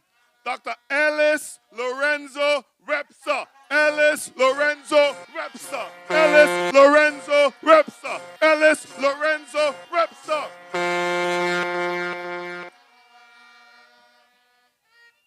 We will be voting for Ellis. And if you don't feel like voting for Ellis in District 1, then we will vote for Lorenzo.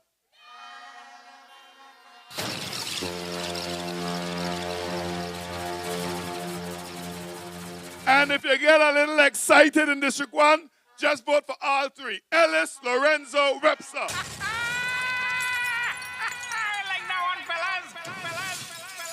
District 1. District 1. There's someone in District 1.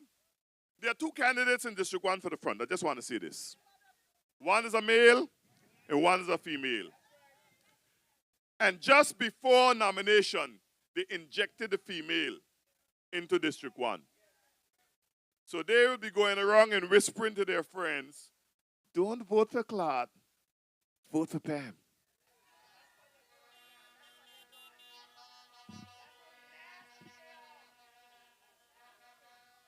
In 2015, they went around and said, don't vote for Atlin, vote for Pam. And when Pam won that seat by 15 votes, she went to Parliament and she selected as her nominated member one Paul Webster. And when Paul Webster came into the House, Paul Harrigan, Paul did not even support anything that she brought to Parliament. Why? Because she was supposed to be the de facto member for the front. And how did she represent the people of District 1? And folks in District 1 need to understand, this is not about District 1, but I need to say this, because I'm a student of politics and a student of the Constitution. People of District 1 need to understand that the opposition is very limited. And there's no way that you should be voting to put someone in office who's going to be one member in the opposition with no support. They cannot represent you. And There's a difference. I want to give you, let me get a little time, right? There's a difference. There's a difference between a member of the opposition during the times when you have a nominated member and today. There's no such thing as a nominated member today. So if Pam was to be elected and become a member of the opposition, where is the support that she will have for anything, including any motions to the House? And even if she brings a motion to the House, it will fail.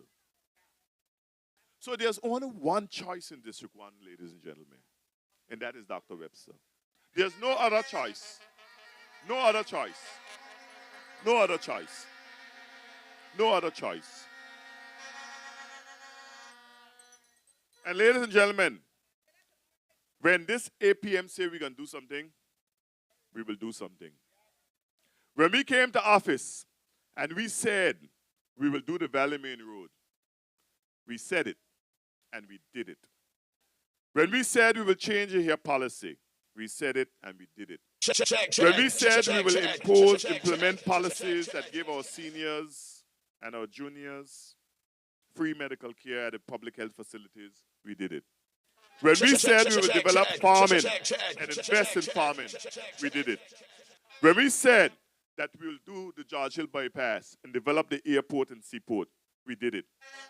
So when Dr. Webster said that District 1 is going to have a modern, beautiful boardwalk, believe it, it shall be done.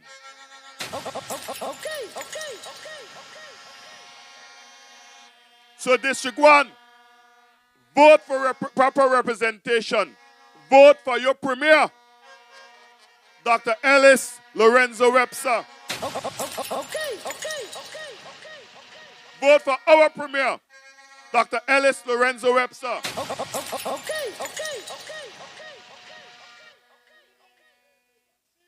It's time to be free in District 3.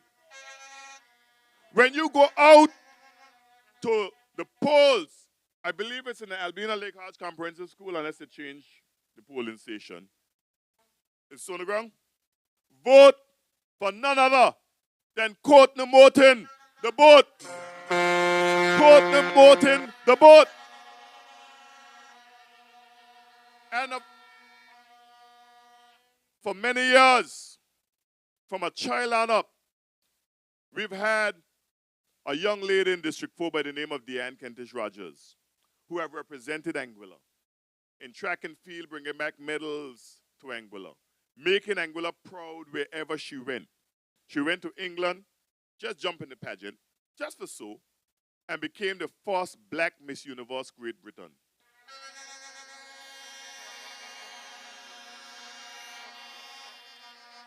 And she did her country proud. If you listen to Deanne when she go to the JMC and otherwise, listen to her speak. Listen to the way she represents Anguilla.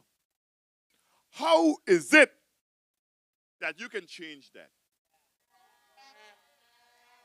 All of a sudden, this guy became a community guy. All of a sudden, he became a community man. And I'm not saying here to knock him, but do the comparison. We cannot go back to the front. District 4, all the distractions, all the attacks, all the misogyny they have been throwing in District 4. All of the shot callers, the gangsters, and the criminals have been in District 4 trying to remove Deanne Kentish Rogers. But in 3 days, the people of District 4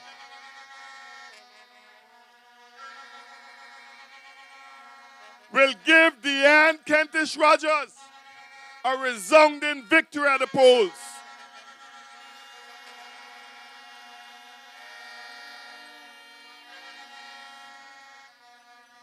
And in District 5, only one person is in that race, and that is Mary Richardson.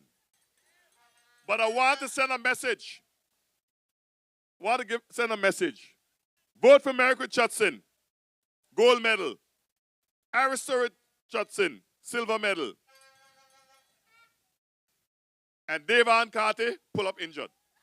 Emotional, damn it. And in District 6, please, District 6, I'm begging you, I'm urging you, don't leave Mary beat me. Okay. Come out in your numbers. Because it was one, Mr. Curtis Richardson, who said that in District 6, Hayden has a slight lead over Mary. But he believes that she would overtake him. Please, I'm begging you, don't let her overtake me. Come out in your numbers, District 6. And put me back where I come from.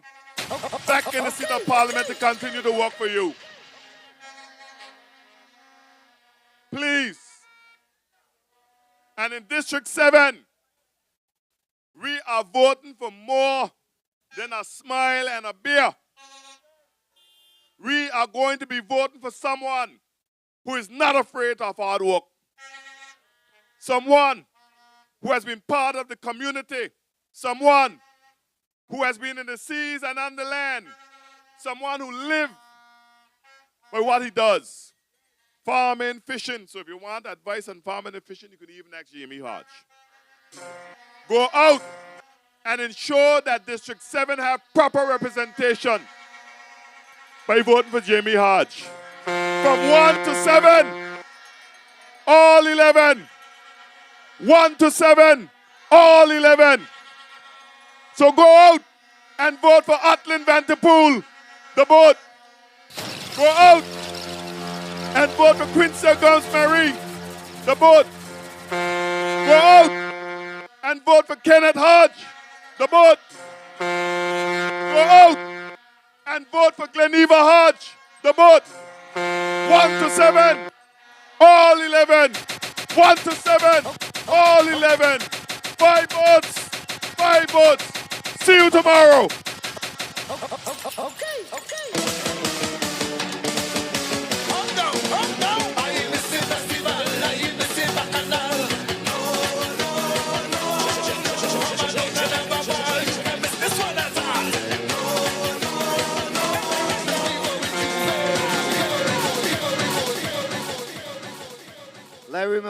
Let me remind the people of Anguilla, this boat doesn't really need any yellow dad. This boat is sailing fine. And there's always room for some more. So come on, boat, get on the boat. 5 votes, 5 votes, 1 to 7, all 11. You know, people of District 2, our representative, the Honorable Cora Richardson Hodge, she's about saying that she has a great relationship between the Duncans, which is I'm a Duncan, and the Flemings, which I'm part of the Flemings. But how come she didn't put one of them to be at large? How come? If you have a great relationship and you love them so much, make some noise for our next speaker, Jamie Hodge!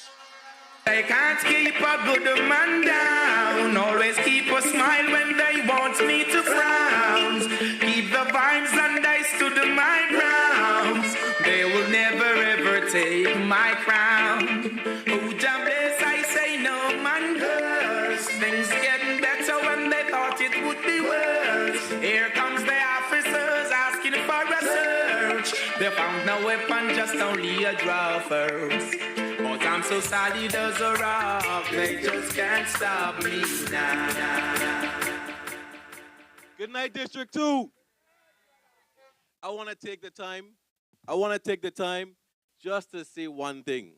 We're going to take a moment of silence for the passing of our representative in District 2. His father passed away today 49 years ago. So just 1 minute of silence before I start up my speech.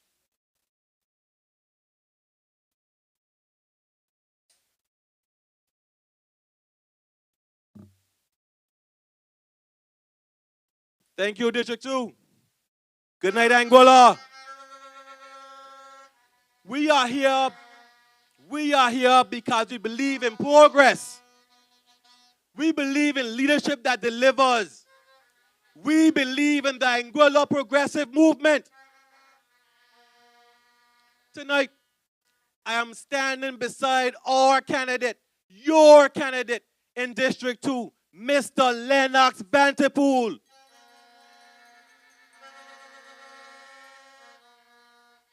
He's a man that is for the people, with a vision for the people, with your voices behind his back. A man who is committed to moving District 2 in all Anguilla forward.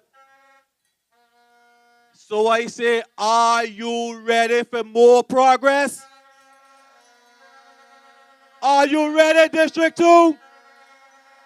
Ready. Mr. Vanderpool came in this race as a teacher, a musician, and most important, one of you. Lord, on my way coming up here, I listened to a jingle. And that jingle saying District 2, right? They said Cora's gonna get licks because she come into politics. No, District 2, I believe that's true.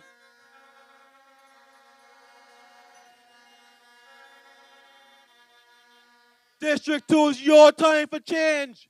Your time to vote a man that will be there for you.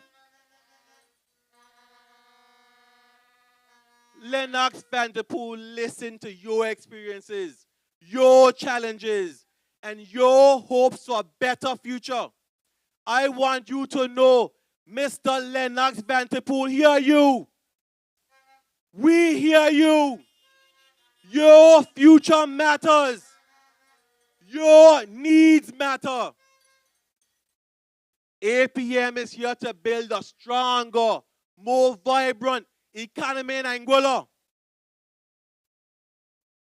My people, let me be crystal clear. As I always say, this is not a wish list. This is a plan that APM know they will get it done. Why? Because we are the Do Things crew. I say the Do Things crew. After all, we know Angola is a land of opportunity, but it's also a land of unity and progress. And our commitment to you is to keep listening, keep learning, keep striving for solutions that will move our island forward together.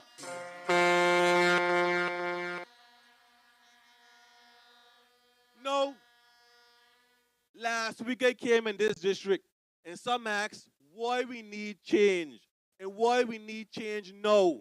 The answer for that is very easy. Your current rep after election only give promises, but APM crew gives you progress that delivers.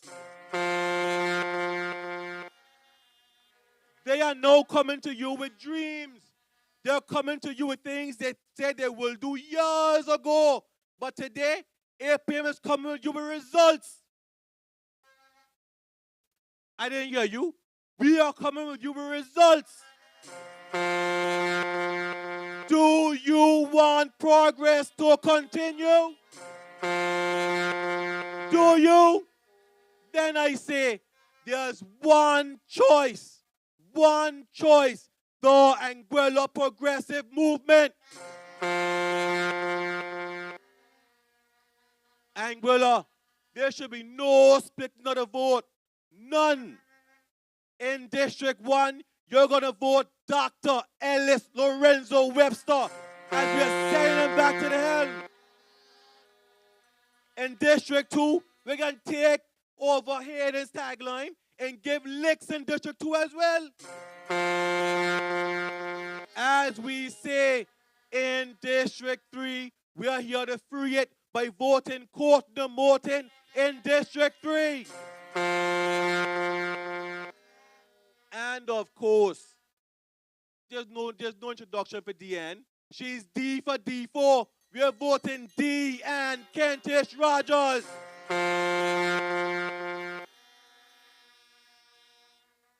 District 5, my daughter told me she's voting for him too. She says she's voting for the coach, Merritt Prince Richardson.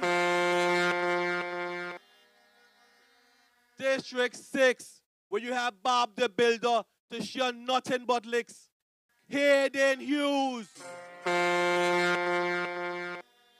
And of course, District 7, where you get true representation with Jamie, Darren, Hodge. If you believe in one of the APM team, you believe in all of us, which means you're going to go there and vote all our at-large candidates. You're going to vote Quincy Gomes Marie. You're going to vote Kenneth Hodge. You're going to vote Otlin Vanterpool. And of course, where you get 2 for 1, she's going to be the person that's going to fight for us into the 6th and Anguilla, Gleneva Hodge. As I say, we are voting 1 to where? 1 to where? 1 to 7, all 11. Thank you, District 2. Have a good day. They can't keep a good man down. Always keep a smile when they want me to frown. Keep the vibes and I stood in my ground. They will never ever take my crown. Oh, Jah bless, I say no man curse. Come on, Anguilla District 2, make some noise. Tonight is our night. Don't ever lose that momentum. We take it all to the polls. People of District 2, I want you to make some noise for this or another speaker. He's our at-large candidate. He's no stranger to us. He's been a champion for all the hotel workers. He has been making the difference in the lives of our great-great-grandchildren, making sure that they have full status. They can work in Anguilla, no harassment. I want you to make some noise for the Mobby man, the Honorable Kenneth Hodge. Make some noise, District 2. When you're voting, vote for stamina, a song leader. And remember to put Anguilla first. That can only call for a brighter tomorrow. He's giving his all, so put Anguilla first. Fairness for all. With Kennedy, we'll together, we'll stand tall. In the heart of our islands where dreams can ignite, Kenneth Hodge is rising and ready to fight. Committed to invest, uplift and inspire, empowering the people, fueling their fire. Put Anguilla first. Good night, District 2. And all of you who are present and on the social media platform. I am here tonight in full support of our candidate for this area, Lennox Vanterpool. My people, Lennox was working for this district long before he even thought about politics. He was putting himself for this country when all his opponent was doing was putting herself before her country.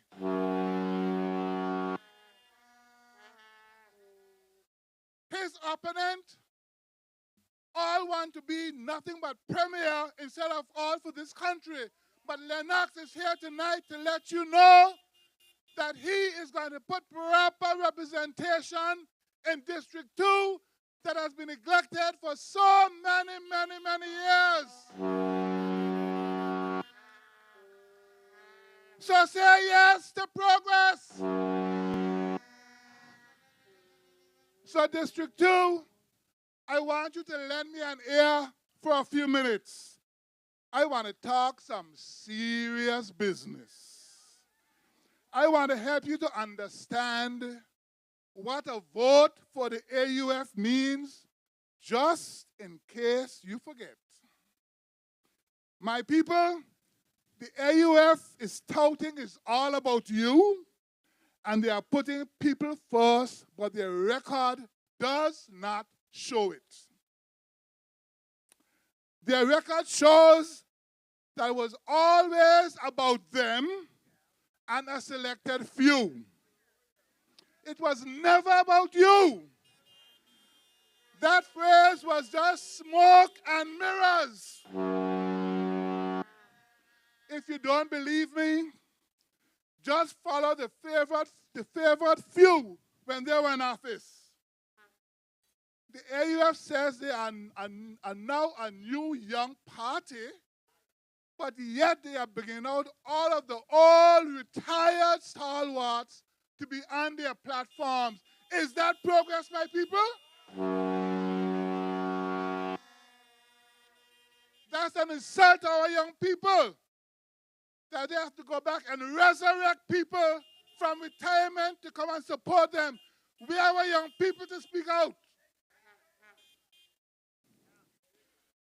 My people, when they cut civil servants' salary not once but twice and made arrangements to cut it a third time, were they putting people first? When they destroyed the transshipment arrangements, were they putting people first? Did they ever give you, the people, an account of where all that transshipment money went? Were they transparent and accountable to you, the people? Did they really put you first? When they signed off on the introduction of GST at 17%, and then went ahead and implemented the first phase IGT at 9%, did they bring that to your attention? Were they putting people first? When they emptied the treasury, every single time that they elected to office, were they thinking about you? Did they put you first? I want to bound in a little minute. When they empty the treasury, every single time they are elected to office, are they really thinking about you? Are they putting you first? When they fail to ensure the social competence of MOUs from investors, were they putting people first? When they outright refuse to hear the cries of our children, our parents, and our teachers about the state of education, were they putting people first? My people, for over 40 years, they neglected to fix the Valley Main Road. Were they putting people first? For over 40 years, they neglected to fix the deteriorating water situation in Anguilla. Were they thinking about you? My people, I can go on and on. But I know you are aware because you have checked their record. And I tell you tonight, they will continue to put themselves and their cronies first. My people, they will never be for you. Look at how many years they were in office. Some in 20 years, 15 years, 17 years, 10 years, 40 years. Were they ever putting you first? So I say to you tonight, my fellow Anguillians, think for yourself.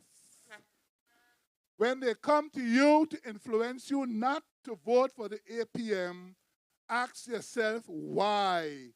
Why is it so important to them? And I say to you tonight, if you vote for the AUF, you are putting the public purse back into their hands. And you know what the past records will show? The treasury gonna be broke in no time flat. And they're gonna leave you holding the empty bag again and again.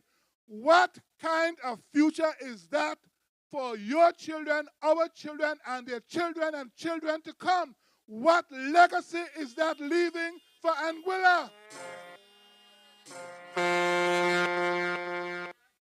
I say to you tonight, my people, if you vote for the AUF, your senior shield and your junior shield is under threat. Did you hear what the leader of opposition said in their press conference when she was asked, how will the AUF accomplish all the things they have listed in their manifesto? she said that they will have to prioritize. Do you know what that means, my people? Chop, chop, chop, snip, snip, snip. So I'm telling you tonight, Junior Shield and Senior Shield will be gone. You'll be saying bye-bye to a living wage. Bye-bye to a training vote for workers. Bye-bye to the private sector pension plan for workers. Bye-bye to increased wages for civil servants. Bye-bye to ex gratia payment, electricity credits, and food vouchers. And you can kiss that airport expansion bye-bye. And don't even talk about advances in agriculture and fisheries and eradication of all dirt roads. Think of the past. And my people, I'm really serious, you know, this is not a joke. So I say to you tonight, do you really want to go back to the front? Or do you want to say yes to progress? My people, 3 more days are left for us to go to the polls to say yes to progress. So I say tonight, each one reach one. Let us not leave any stones unturned. Let us not take anything for granted.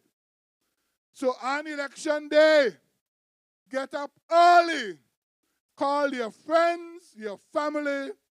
Go to the polls in large numbers to vote for the team that will empower you and look out for your interests. I am saying to you tonight, an election is serious business, my people. An election has consequences. Before you vote, think of what your vote will mean for this country now and for the years to come. Think of what it will mean for your children and your children's children. So when you enter that booth, look for all the votes on the ballot paper and shade the 5 circles by the votes. As you shade each circle, remember you are voting for progress. And some people are concerned if they don't have their voter's card, they cannot vote. I am saying to you, you can vote. Go out in your numbers and vote. My people, I hear a lot of talk about people going to vote for this one and that one and this friend. My people, this election is not about friendship. It's not friendship club. This election is going to determine where this country is going to go. Either we're going up or we're going back down. And we can't go back down. We are going up. We are saying yes to progress. So I'm saying to you tonight, vote 1 to 7, all 11. And if you believe in one of us, then you have to believe in all of us. In District 1, vote for the only true premier in Anguilla, Dr. Ellis Lorenzo Webster. In District 2, vote for the next representative of this district, Lennox Vanterpool. In District 3, you're going to free District 3 and you're going to put a proper representative in District 3 in none other than Mr. Courtney Martin. And in District 4, they have thrown everything but the kitchen sink at this young woman, but she has come through stronger than ever. She has the will and the skill and the ability, and she's going to succeed. Vote for Deanne Kentish Rogers. In District 5, how can you say no to the coach himself, Merrick Richardson? And in District 6, Vote for Hayden Hughes. The man is going to share plenty licks on election day. And in District 7, we are finally bringing proper representation to District 7. Say yes to progress. Say yes to Jeremy Hodge. And a key part of all of this is our 4 at-large candidates. You have to bring all of us home. Bring home Quincy Gums Marie. Bring home Atlin Vanterpool. Bring home Gleneva Hodge. And of course, yours truly, Kenneth Hodge. So come aboard and say yes to progress. Vote the boat. All aboard? On to 7, all 11. Thank you, good night. And may God bless you and may God continue to bless Anguilla. Thank you. Tomorrow, he's giving his all, so put Anguilla first. Fairness for all. We cannot be together, we'll stand tall. So say you come out and vote. Exercise your right, let us all unite. You're not alone, come out and vote. Exercise your right, help can win this fight. Land information system, our plans so profound, making sure our voices are heard all around. With Kenneth Hodge guiding. District 4, the fence is for you to get in on the boat. And District 2, I'm getting confused here. Our next speaker, she's one of our queens. She's going to make a difference in West End. District 7, she's going to make a big hell of a difference in Anguilla because we need young people, not like my representative who loved the Flemings and the Duncans, but she never put one of them up. Never! As that large candidate, what love is that? Make some noise for Gleneva Hodge, one of our queens, a strong queen.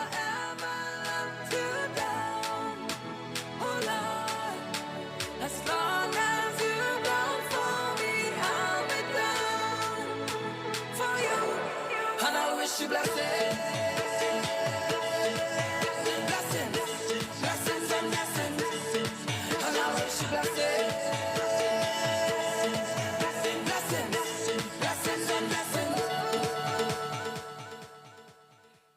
District 2, good night. Anguilla, good night.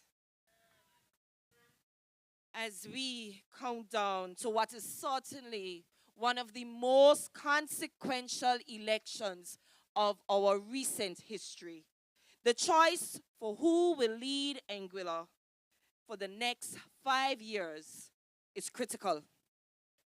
Do we choose a government with a record of broken promises, kicking the bucket down the road, blatant lies, and consistently leaving this country in a state of financial despair? That's right, we're not going back. Do we choose a government that made difficult decisions, delivered on a majority of their key agenda items, stabilized our finances, strengthened our economy, and put this country and its people on a path to prosperity? That is what the APM did. Anguilla, we went from the brink of being declared a failed state. No reserves in the treasury. The inability to pay a day's worth of bills. And a mountain of debt. Anguilla, we have moved from that to now. Over 300 days of reserves, surpluses, and the dignity to chart our own destiny. And let us not be fooled. A strong economy is more than just the government's finances doing well, because that is what the opposition would have you believe. A strong economy is a sign that our people are doing well. Salaries are increasing. Service charge is highest because our tourism numbers continue to break records. And so we see all across this island, houses are being built. And we've moved from a proliferation of Nissan marches to Shangangs. And we all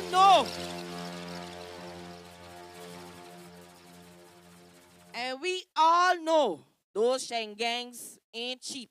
And if you don't believe me, go ask the salesman out in District Number 4. But District 2, tonight, I want you to consider this. You have a representative who, in their desperate attempt to tear down her opponent, sanctioned a billboard acknowledging what we already know, that Deanne Kentish Rogers will win District Number 4.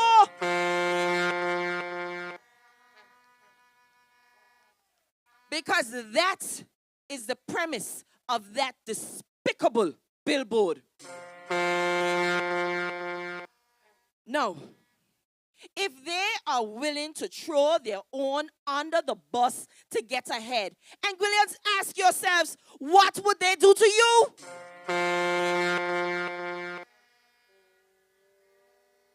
So on election day, will you choose? And somebody said they're not the lights, they're the gaslighters. Will you choose the gaslighters? The people who are now saying that they will put people first, but every time and every opportunity they had to do so, they put themselves first. Will you choose them? Or will you choose the APM, a team that has consistently put you, the people of Anguilla, first? Will you say yes to progress? Will you say yes to the Anguilla progressive movement? Will you vote for hope, for the future? Will you vote the boat?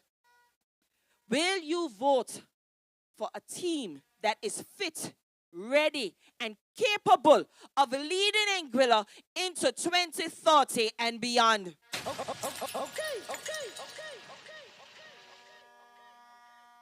So Anguilla, in 3 days, the choice is yours. But I ask you, in District Number 1, to vote for the captain of this ship, our leader, Dr. Ellis Lorenzo Webster, because Anguilla deserves a premier, not a premier.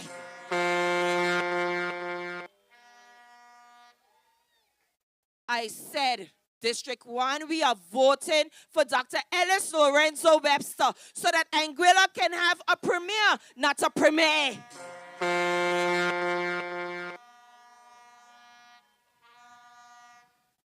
District Number 3, we are voting a man of honor, a man that is fit to represent you, none other than Courtney Morton.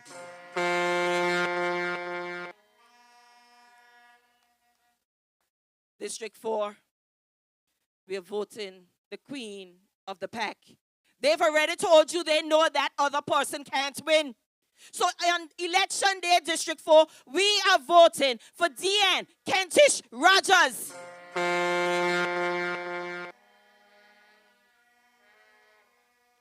District 5, District Number 5. The choice is clear. It is the coach, Prince Merrick Richardson.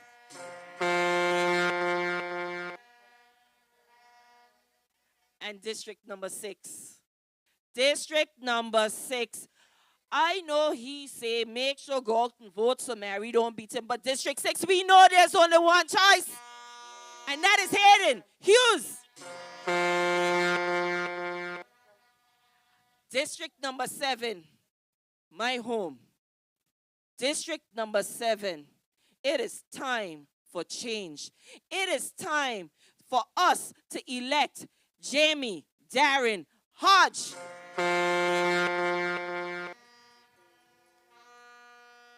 And right here in district number 2, we turning this district blue.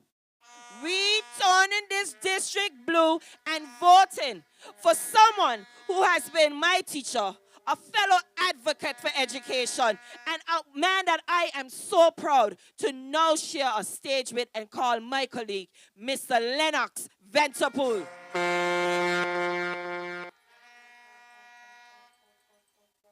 And from 1 to 7, on every single ballot, you will vote all 4 votes on your ballot for your island-wide candidates. We are voting Atlin Venterpool, Kenneth Hodge, our powerhouse Quincy Gomes Marie, and yours truly and most humbly, myself, Gleneva Hodge. So District 2, tell me tonight how we voting? 5 votes? 5 votes. Let me hear you. 5 votes?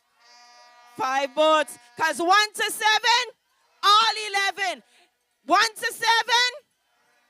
And how we doing that? 5 votes? 5 votes. Anguilla and District 2, good night, and blessings. And I wish you blessings.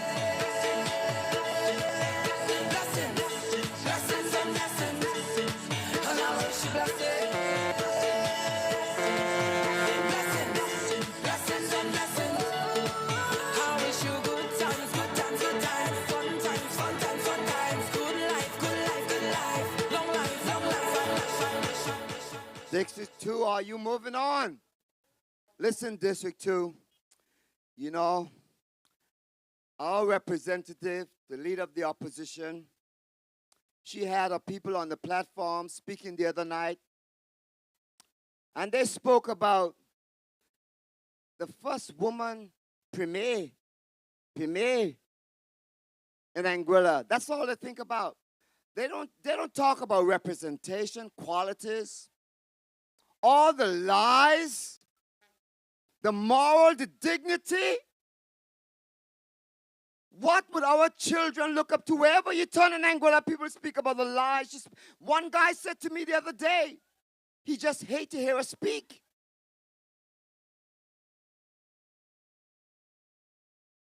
The young people. It's so sad. But she want Hayden to apologize to the young people. She should apologize when she came in this school and she canceled the debates. She should apologize when she had Neil Rogers down in Plum Point and Pampers. It's sad. That's the representation. Their politics are back in the 70s. Ladies and gentlemen, people of District 2, make some noise for the prince himself, Merritt Richardson. Some cry, some smile, some fight every day. We rise to the top, 'cause we know what it takes. Through it all we survive, yet still hold the faith. Unchangeable, Lord, unchangeable.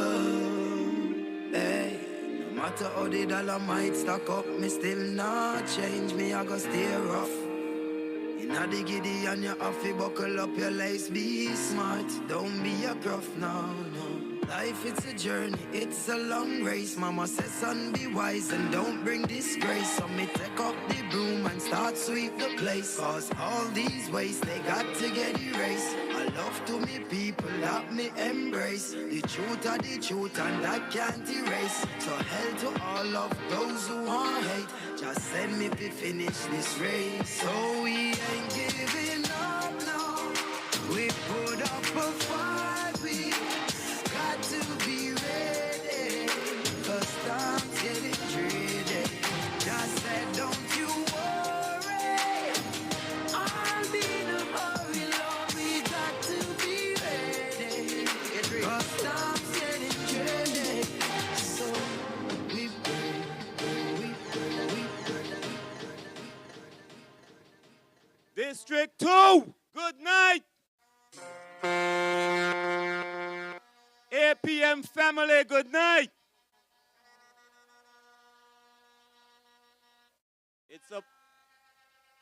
It's a pleasure for me to be here in East End to support my brother, Mr. Lennox Vanterpool, the teach. This gentleman, he's so humble. You sit and speak with him, the deep thinking from him will have you leaving from him so inspired that you'll want to move mountains for this man. And that's what you have coming to you to represent you, District 2. I can assure you, after the elections are called, District 2 will be in good hands with Teacher Lennox.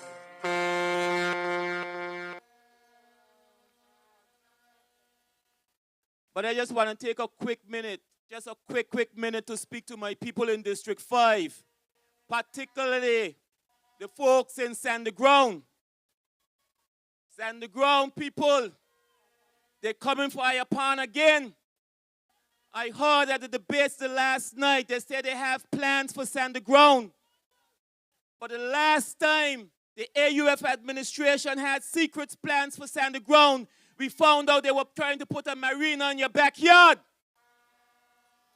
Go back, listen to the debates, listen to their plans. They said they have secret plans for Sandy Ground. People in Sandy Ground, people of District 5, we know one thing for sure. We're not going back to the front. The other day I was sent a clip where a gentleman, one of my opponents, was saying I'm a yes man, that all I say is yes. And you know I agree with him, because I said yes to 100% in this increase in the sports budget. I said yes to the financing for the TVET Center at Campus Q. I said yes to the $1 million budgeted for CCTV. I said yes to the removal of property tax. I said yes to the school lunch program. I said yes to the $4.5 million in scholarships. I said yes to the new connection from the jetty to the warehouse in Sandy Ground. I said yes to the Lansing Bowl Cultural Center. I said yes to all the great work Quincy has been doing in agriculture. I said yes to the shade houses. I said yes to the water tanks. I said yes to the abattoir. I said yes to the new tractors. I said yes to the hatchery.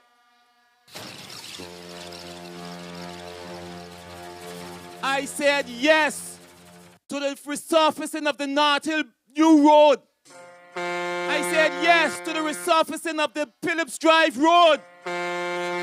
So yes, if that makes me a yes man, then I say yes, because I continue to say yes to progress.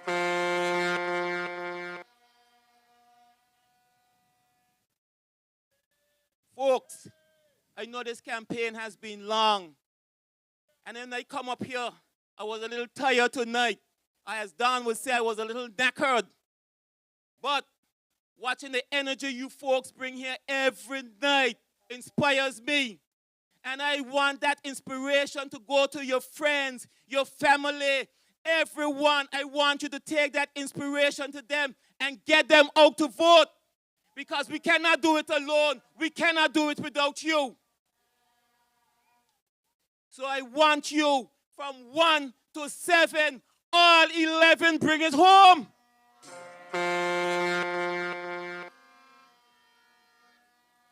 And again, I said it some time back. You can like someone. You can be good friends with them. Give them a hug. Don't give them your vote.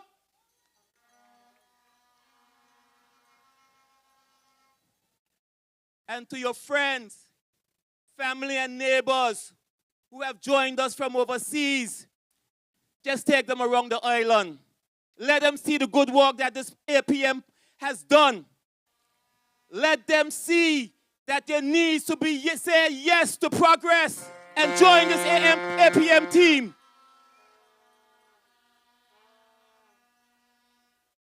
So on election day, it's 5 votes, 5 votes, 5 more years for progress. Because we are not going back to the front. Thank you. Good night.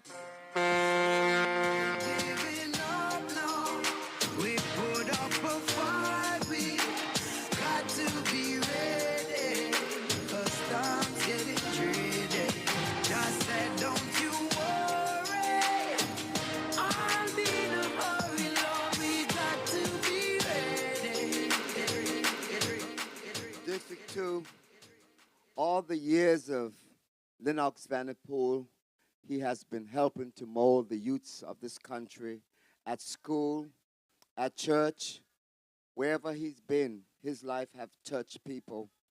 So tonight, it's no different. Lennox have one of the youths of this country, his neighbor Lex Simpson, Roger Simpson's daughter. She's going to come with a message for this evening, and we just want you to make some noise for her. The youths is going to take over this country. Make some noise for her, Anguilla. District 2.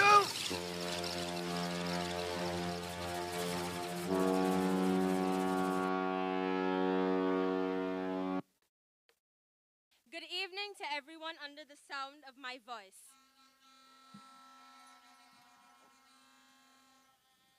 My name is Lexi Simpson, and tonight I was given the honor to introduce our next speaker. However, before I do so, I cannot possibly leave this stage without recognizing the Honorable Deanne Kentish Rogers.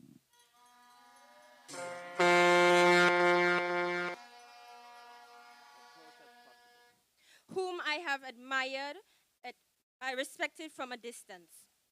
She is one of my greatest role models, and she too I endorse wholeheartedly as the best representative for District 4 and as the best advocate for youth.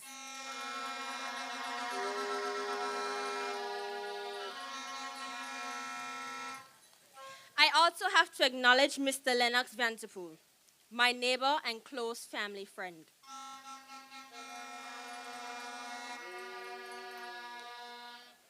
Mr. Vanderpool, I thank you for lending me your stage tonight. Thank you for this opportunity.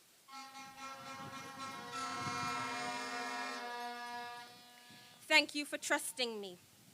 Thank you for believing in me. Thank you for listening to me. You will make District 2 proud. You always have, and you always will.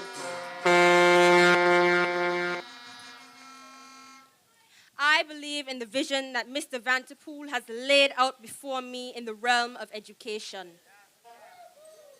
So tonight, I ask of you, residents of District 2, to secure a seat at the House of Assembly for Mr. Lennox Vanderpool next to Miss Deanne Kentish Rogers.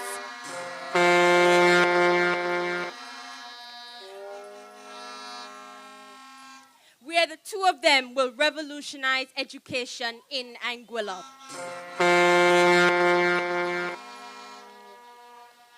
Our next speaker is no stranger to the people of Anguilla. She is a wife, a leader, a daughter of the soil, a family member, and what she has mentioned as being her greatest honor, a mother.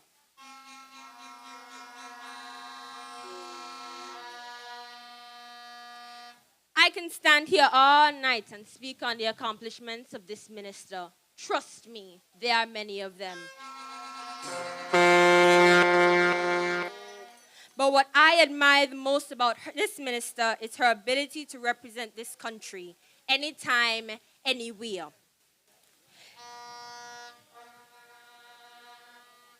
Her grit and intelligence are unmatched. This minister has been recognized in the international political arena as a force of nature and a formidable force.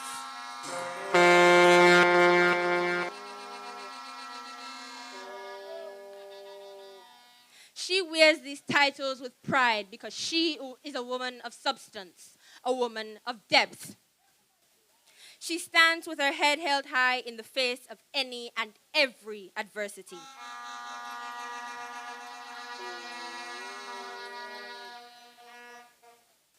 Now let me make this abundantly clear. We don't need for this minister to be perfect. We need her to be competent.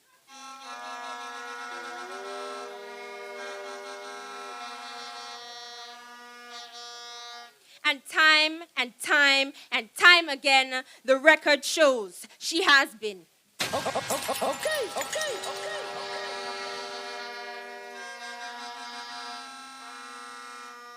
She has always been capable and she has always been competent.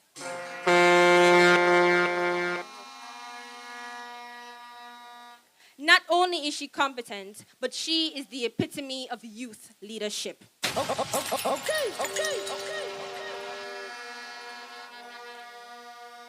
She is responsible. She is dynamic. She is passionate. She is dynamite.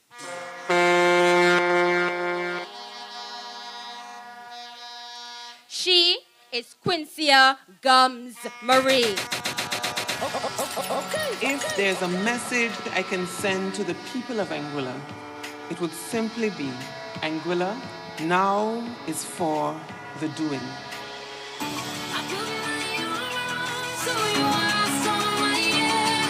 Minister Quincia Gums Marie is a formidable force.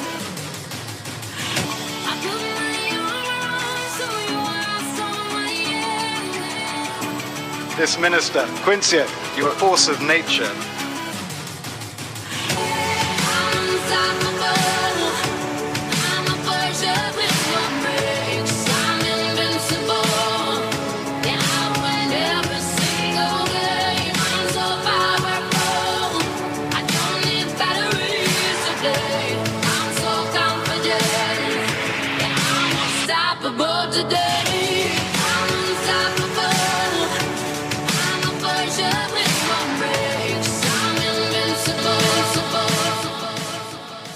Apm family,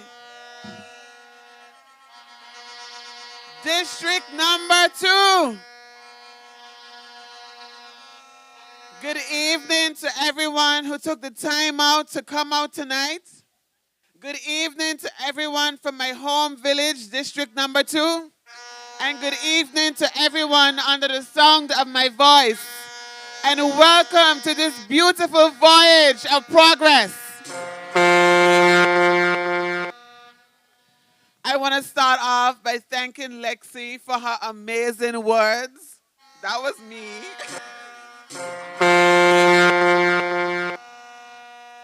I didn't know what she was going to say. I wish I knew so I wouldn't get emotional just before I got up on the stage. And it is absolutely a pleasure because sometimes people like to tell you that your lowest moment is all you have.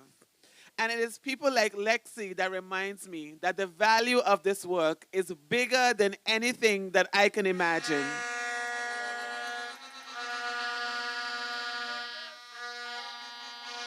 And so, Lexi, I look forward in 10 years to sharing this stage with you.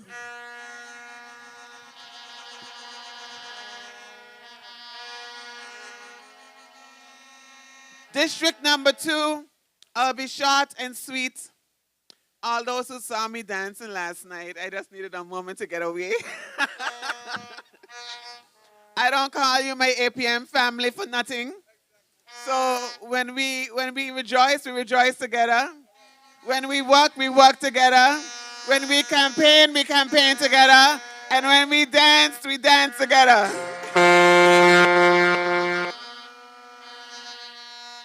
We have some serious business to get to District 2. Tonight, I am asking you to choose wisely on Tuesday and Wednesday. I don't want to say the 25th and 26th and make you think we got a lot of time. In 3 days' time, we will be electing Lennox Vanterpool and the entire APM to government.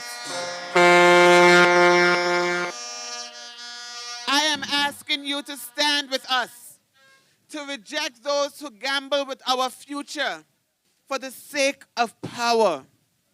I am asking you to give our district representative in number 2 all the power he needs to get to where he needs to get to, because it's about time we have representation that we could be proud of.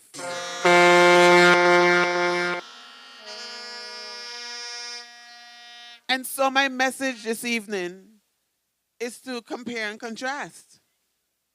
On one side, you have Mr. Lennox Vanterpool, a disciplined man who chose a life, a respectful man, whose life is a testament to the importance of hard work and dedication. He is not just a candidate. He is a builder, a teacher, and a servant of this community.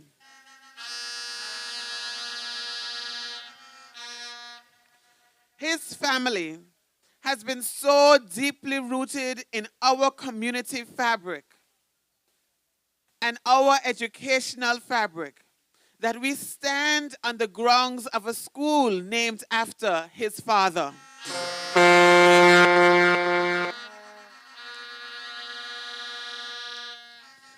Lennox Vanterpool has lived a life with integrity, never wavering in his commitment to his people or the principles that have guided him. District number 2, we stand on sacred grounds.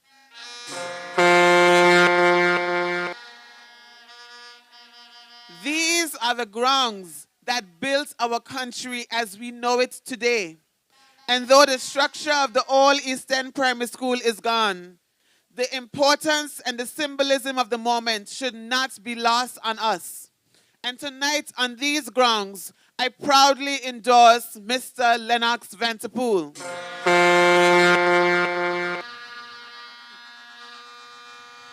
This is a man who understands what it means to sacrifice for the greater good, who believes in lifting others as he also climbs. He is not driven by ego or empty promises, but by the genuine desire to see District Number 2 and all of Anguilla thrive. Lennox embodies the values we need in leadership: discipline, compassion, and an unrelenting vision for progress.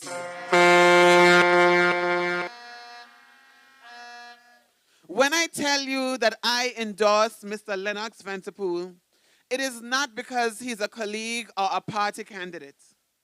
I endorse him because he is the kind of leader I would trust and support even if I had no political ties to the Anguilla progressive movement.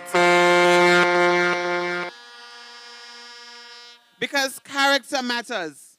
Leadership is much more than having the ambition to lead. It is about integrity, principles, and the willingness to stand firm when it matters most.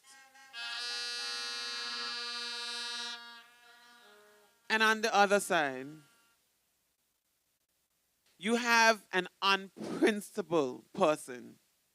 Someone who is so untrusted by her own party that they had to resurrect a retired politician to bolster her leadership.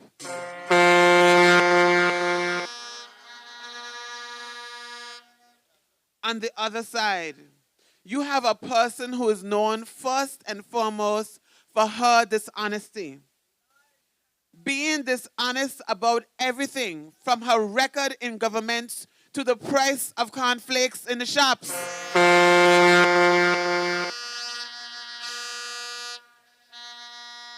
On the other side, you have a woman who claimed to be a strong female leader, but consistently surrounds herself with men who are known to abuse women both at their homes and in the workplace.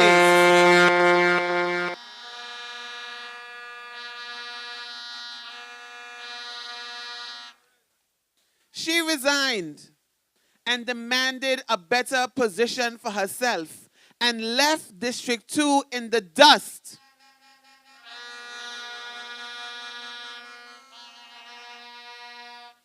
And from the personal experience as a citizen of District Number 2, on the other side, you have a leader who can only lead people who she likes.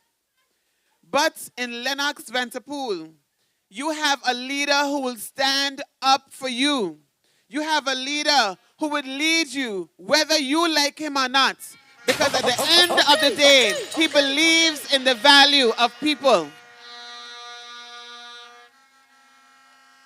We need leadership that is true and not performative. In the Youth Council debates just a couple weeks ago, Lennox proved that he is head and shoulders above his competition.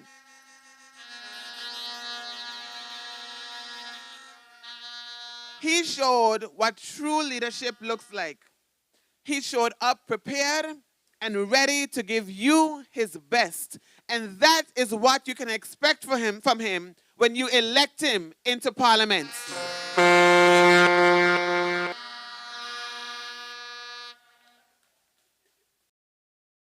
Webster understands that we are strong, fit to lead, and familiar with the needs of their people.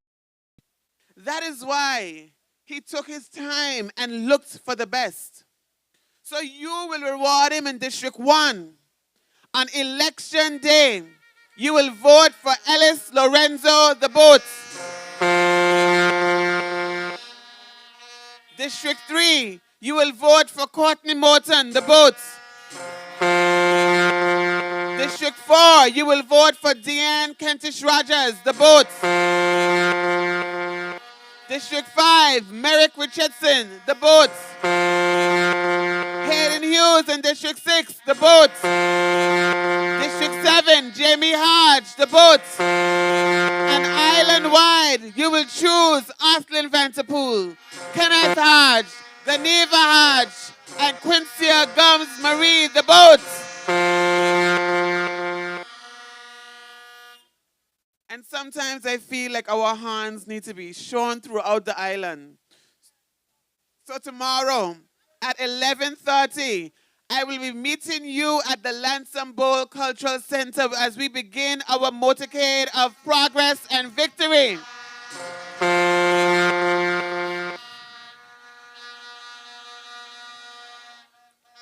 And after that, on Tuesday and Wednesday, we will come out strong. We will come out early. We will come out in our numbers. And we will re-elect the Anguilla Progressive Movement.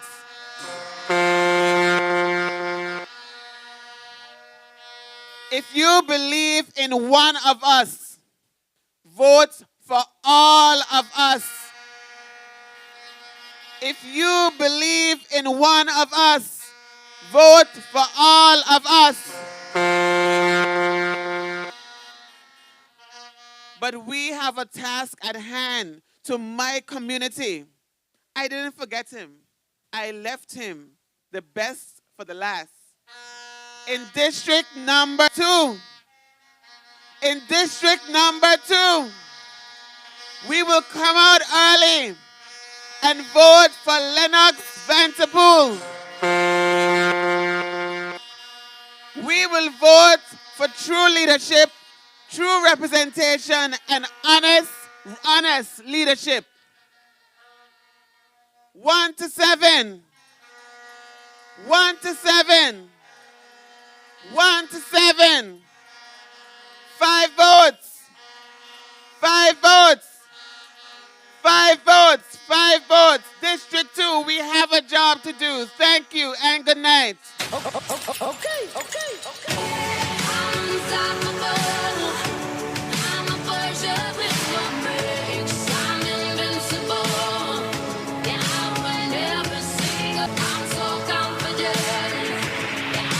Stop.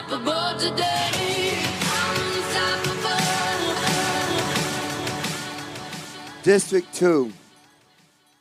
Today happens to be the anniversary of Lennox's dad's death.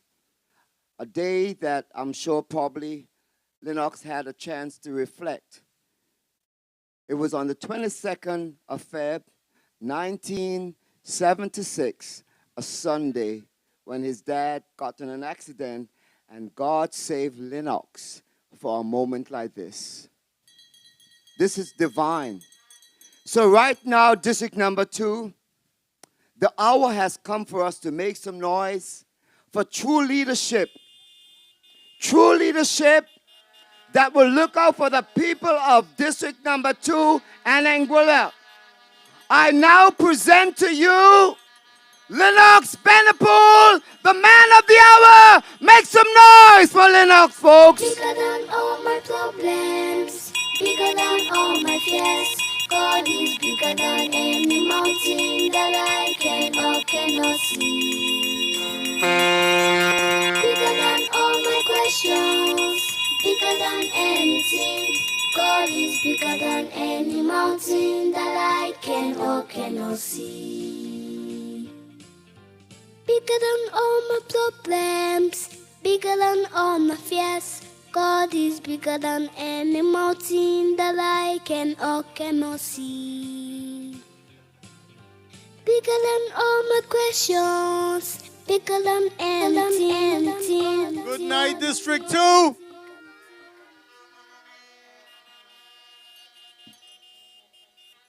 This is our time. District 2 and people of Anguilla. It seemed like only yesterday when I would have sat at a radio station announcing my candidacy for the next representative of District number 2, the standard bearer for the APM movement here in Anguilla. And just like that, tonight I stand here just a few days away from new, fresh leadership right here in District 2.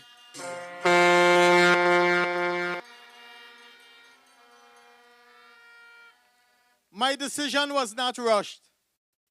There was much contemplation and prayer over this step, which had its beginnings in my genuine love for the care of the children. That was spurred on for over some 39 years, being in the teaching profession. Along my journey, I would have engaged persons from all ranks of the civil service. I would have engaged parents and teachers, students, and other concerned citizens on the issue of education. I would have also contemplated other avenues of having greater influence in the education system, but all to no avail. And while it was very discouraging at times, I was so thankful and grateful to all of you who heard my message on behalf of the children and provided much support and encouragement. So I pressed on. Therefore, when the opportunity presented itself for another chance to do something, I eventually saw it as an opportunity to meet the purpose and therefore accepted the invitation with the Anguilla Progressive Movement to contribute to the education transformation process.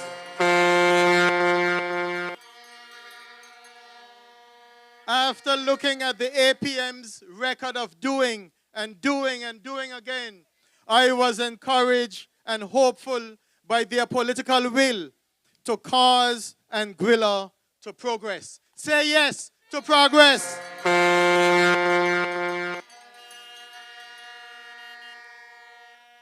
I know and was quite weary of all that comes with a political office, and especially that of the political boxing ring, which unfortunately gets in the way of serious leaders advancing real progress. But I sought to fortify myself with my spiritual teachings of Christ, my Lord and Savior. And so I interject here that I am so humbly thankful for those who recognize the sacrifice of each candidate and all who offer prayers on our behalf.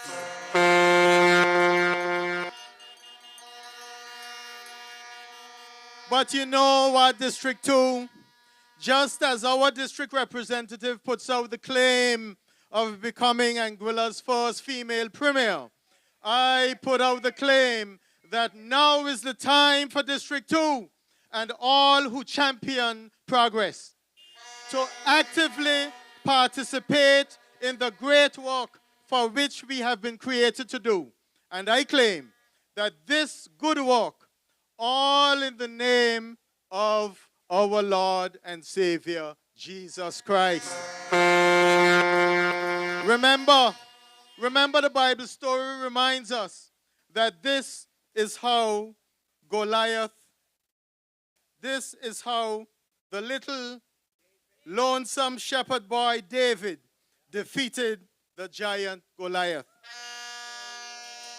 District 2, I therefore declare that this greater work cannot be done alone, but with the help of all who support education transformation in Anguilla, and with the help of the Almighty God, who is bigger than any mountain that you or I can ever see, that work will be done.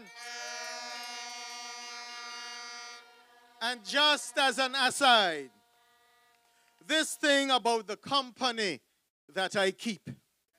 As Christians, we are mindful of the fact that Jesus too was ridiculed for the company he associated with. But he remained steadfast and despised the shame of the cross.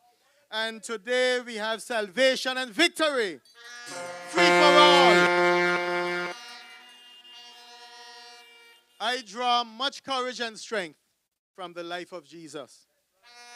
People of Anguilla, inasmuch as both the Honorable Cora Hodge Richardson Hodge and myself are vying for political office, I would like to examine the truth of her political record, especially as it relates to the education issue.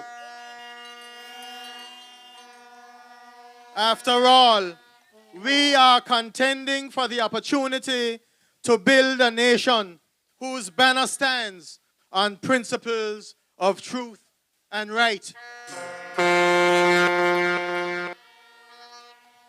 The bone of contention, though, is that rather than sticking to the issues that I raised the other night about education and employment opportunities and the well-being of our vulnerable youth, Mrs. Hodge chose to go down a road of deception and insults.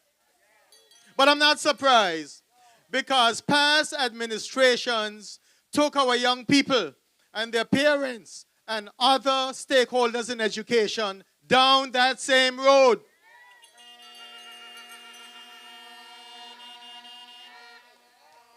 I recognize the attempt by our outgoing representative.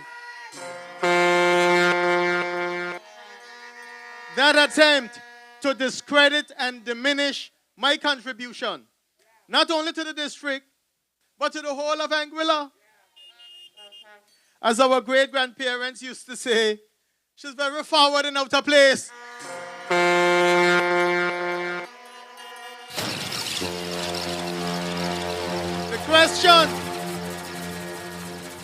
The real question might be, can her contribution match mine? Perhaps the only difference is that her contribution is done while the cameras are rolling. And by the way, District 2, as you know, contribution isn't only measured in dollars and cents, but also by the quality of values and morals instilled in our children and young people based on truth and right. Okay. So we see that this low road to high office will never work.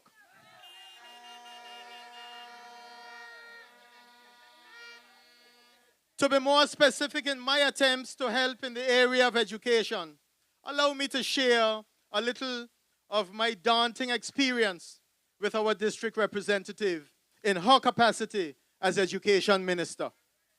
After the publishing of my book, Broken Cards, in 2016, a private initiative was undertaken by a group of professionals who sacrificed much time and effort to address the issue of our education system. I was honored to lead the group called FORCE, Focus on Redesigning Children's Education. The group's main focus was to examine the state of education in Anguilla. The time, the effort, the expertise put in by these individuals to do this work was at no cost, yet with a monetary value in the tens of thousands of US dollars. The completed report with findings and recommendations was presented to our district representative, who then sat as Minister of Education. We were doing the work of her education ministry, finding solutions and making provisions for our precious children here in District 2 and in Anguilla. We were being successful while doing hers. You had one job, Madam Leader, one job, and that was to embrace our report, and you failed the children of Anguilla. Emotional, damn it.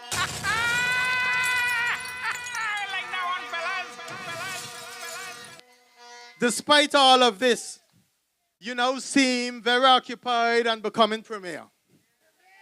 I, on the other hand, have been talking about an opportunity to do the work of our children who live in communities in District 2 and throughout all of Anguilla. That is my community, my island community. The FORCE group sat with our then Minister of Education not once, but several times, begging for her action to make a more just education system for our children. Ideas that would have helped her office address literacy, numeracy, anger management, violence, emotional distress, confidence levels, and communication skills. Our failed attempts led us to the deputy governor, who was asked to help us advance our education report and to make it actionable to help teachers and parents and children under stress. I'm talking about 2017, 2018. The deputy governor told us that it had to be first brought forward by the education minister. If our district representative as the past Minister of Education had half the enthusiasm and drive for addressing the education needs of our children as she does now for becoming premier, we would have been much further along in rectifying the challenges that we now face.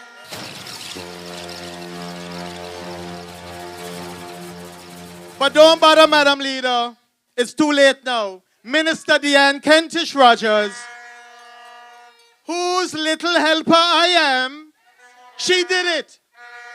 She heard of our work and solicited our help for the education transformation so long needed.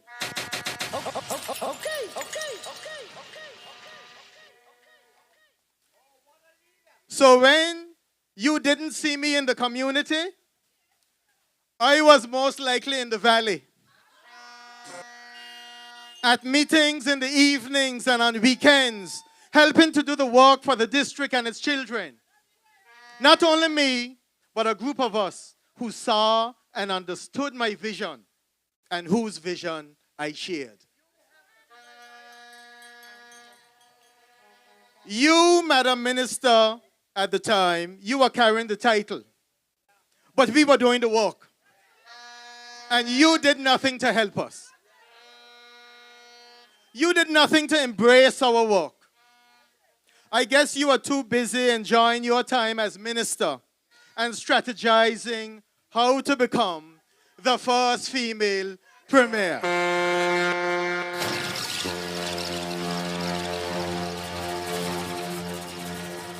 These are serious times, my people. Serious times demand serious leaders. How could you not see what the force was asking you to do for us? For the children of District 2. For the children of Anguilla. You are the minister. We were only private citizens compared.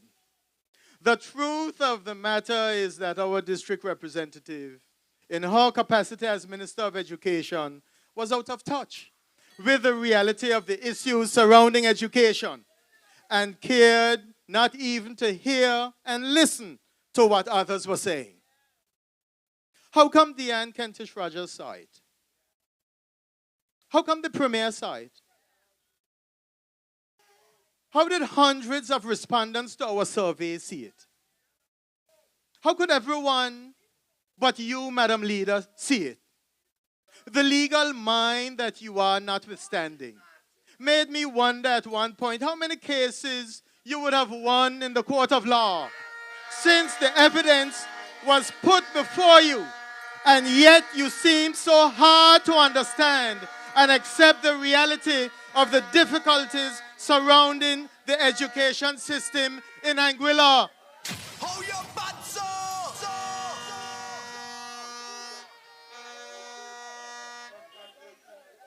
Just as you attended to the seaweed on the beach that will break down anyhow, our children needed that same effort from you as education minister to prevent them from breaking down. But you failed them. Emotional damage. Where's the therapy button?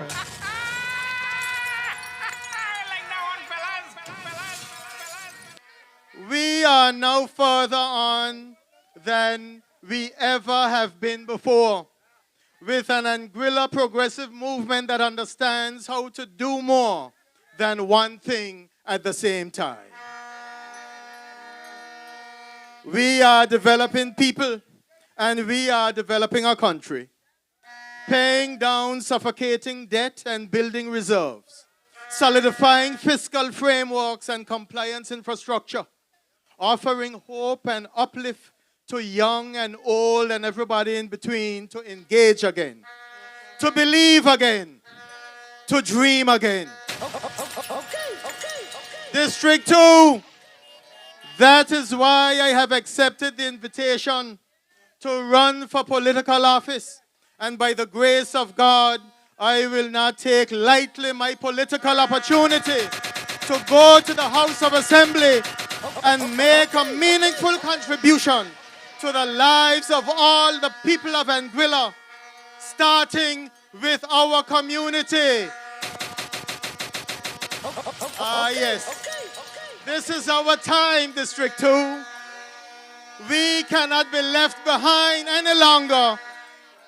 Say yes to progress. Say yes to progress. Given where we were for nearly 40 years in the wilderness, all our dreams will not be realized in one 5-year term. But we have started, and every voter has seen the effort. The Anguilla Progressive Movement crew, under the steady leadership of the Honorable Dr. Ellis Lorenzo Webster, is what sustainability looks like. It is what progress feels like. So 5 votes. 5 votes. We are sailing on. Sail on. And say yes to progress. On election day, come out early. Speak loudly. Take your time. Shade in the circle beside every single boat that you see on that ballot paper. Quincy Gums Mary, the boat. Gleneva Hodge, the boat. Kenneth Hodge, the boat. Athland Vanterpool, the boat. In District 1, Ellis Lorenzo Webster, the boat. In District 3, Courtney Morton, the boat. In District 4, Deanne Kentish Rogers, the boat. In District 5, vote Merrick Richardson, the boat. In District 6, Hayden Hughes, the boat. In District 7, Jamie Hodge, the boat. Vote all boats, my people. Here in District 2, we know we going blue. Vote Lennox, Vanterpool, the boat. The conversation about the future of our vulnerable young and aging populations depend on us now. Vote the boat. Vote the boat. 1 to 7.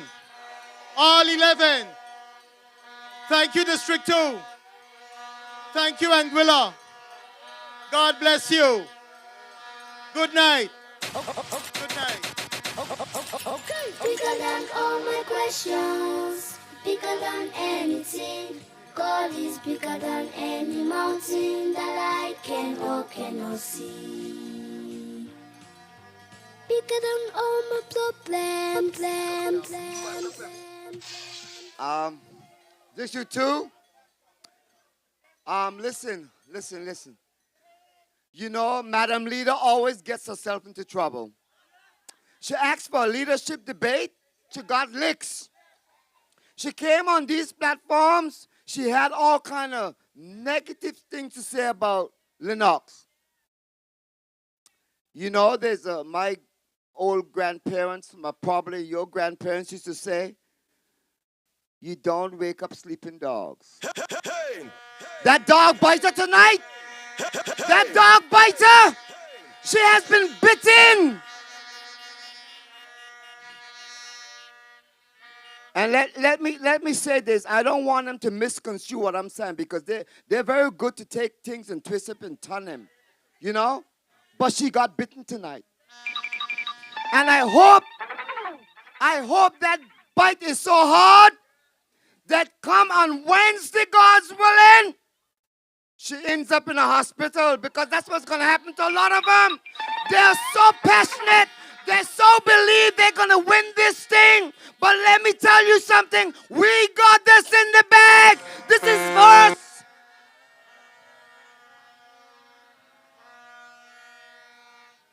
People of Anguilla, people of District 2, they're all our families. But as I say to you earlier on, they say they love the Duncans and the Flemings because we all one family. The Duncans, the Flemings, the Rwans, and the Hodges. But she didn't even invite one to sit in the seat with her to run at large. That's how much you care about your people. You see the leadership qualities in Lennox Vanderpool tonight. You see them. So ladies and gentlemen, I want to bring to you tonight our next leader. A true leader. The captain of this ship. Oh boy, we're looking good. Dr. Ellis Lorenzo Webster. Make some noise, Anguilla, for our leader, Dr. Ellis Lorenzo Webster. Doctor, where are you? They say these chains will never break, but they don't know you like we do. There is power in your name. We've heard that there is no way through. We've heard the tide will never change. They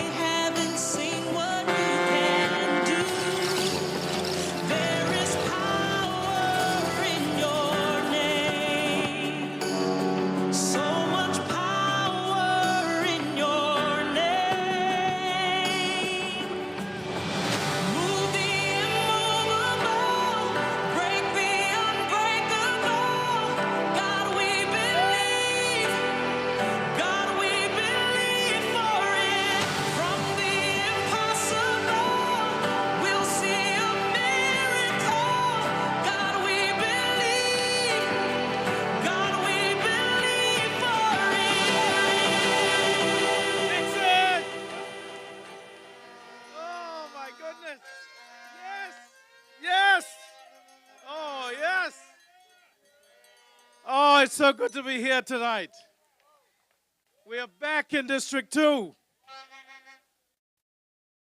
Before I get started, I want to say congratulations to the Vivian Vanderpool Primary School Gators for winning the Inter-Primary School Basketball Tournament.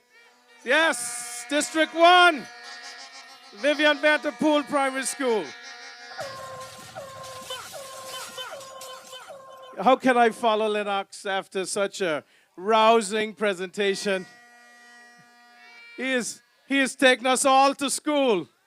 And I think the leader of the opposition, the current representative for District 2, realizes that he will teach her diction. You know, what does totally away from mean? Yes. You know, four and a half years ago, we said that change couldn't wait. You elected us, change couldn't wait. And now they're telling us that we're moving too fast, that we're growing too quick. That is not what the APM stands for. We say, let the people decide and dictate how fast things go, because that's what Anguilla needs.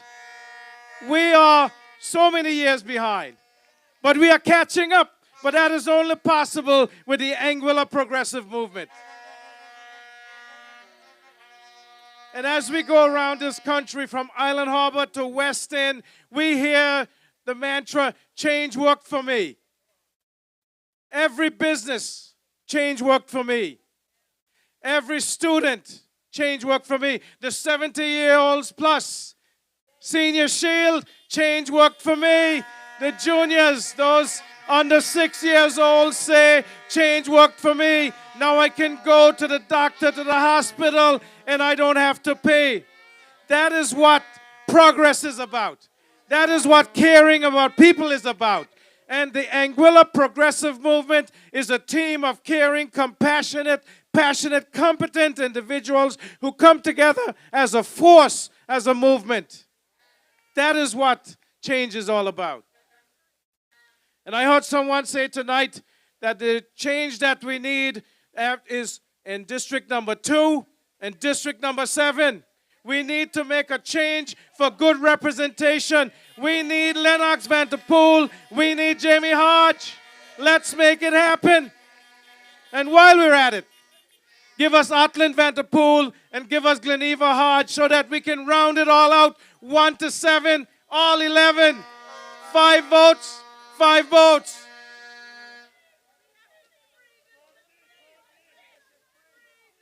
And District 3, of course, well, he's with us all the time. We just need to make him official.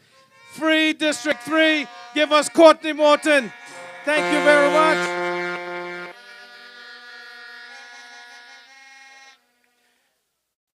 You know, we are making changes in agriculture and farming.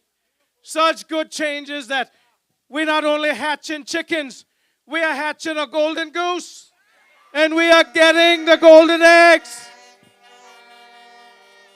And I heard that the farmer came out to explain what was happening with the golden eggs that the golden goose was laying, and he messed it up because he told on himself. I didn't want to tell, but I have the emails. And so that's why I think when they advised that he should sue me for defamation, he decided to go on the radio and just explain what happened. I mean, somebody says that by the time this election is over, they'll all be telling on themselves, and they started already. The day after the meeting in Ray Hill, they got on the radio and they started telling on themselves. They started saying all the plans that they had, that if Tredco had come into Anguilla, where they would benefit. They talked about it. And when we were saying that these are the things that they were going to get, they were saying that was not the case, that they cared about Anguilla. But we never heard them refute that they were saying that the civil servants, if you were making more than $5,000 a month, that their salaries should be cut in half. And those that were making more than $3,000 a month, 30% cuts. And those more than $2,000 a month, 20% cuts. Can you imagine how they would have destroyed the public service if that had happened? Can you imagine the economic scarring that would have happened in Anguilla if that had come to pass? We knew that even with a 5% cut, that the damage that would have caused to Anguilla during COVID, that was unacceptable, and we said no to that. We threw out that legislation that was already passed and that they were planning to bring into effect on the 1st of July of 2020. We said that could never happen because the public servants are the ones that were keeping this country going while hospitality was closed, while there was no economy, while tourism was shuttered. That is a caring administration. And so to think about them wanting to come back, can you imagine? Can you imagine the destruction that it was caused to this country? But they are saying they know that they're reserves. And once they are reserves, they know that they're coming in to a good economy that has been set up by this administration. They're coming into reserves. They're coming into a consolidated fund that has money in it. They're not coming in. They're not coming in. You know, even the prophets, the prophet from Jamaica said that they're not coming in. So when Courtney Morton said in his meeting in District 3 in Northside, he said from east to west, north to south, we got to keep the AUF out. That is what Anguilla should be saying. You know, the last time I came here, I was wearing my blue shoes. I've now retired them, of course, because, you know, that's a legacy. But right here in District 2, we decided that the blue shoes had to come out because the people in District 2 were saying, it's time to have this election. We are tired of bad representation, and it's time for us to have a new representative, Lennox Vanterpool. It is time for Lennox. And it was time to have the election. There you go. Ring the bell. It's already rung, but bring it again.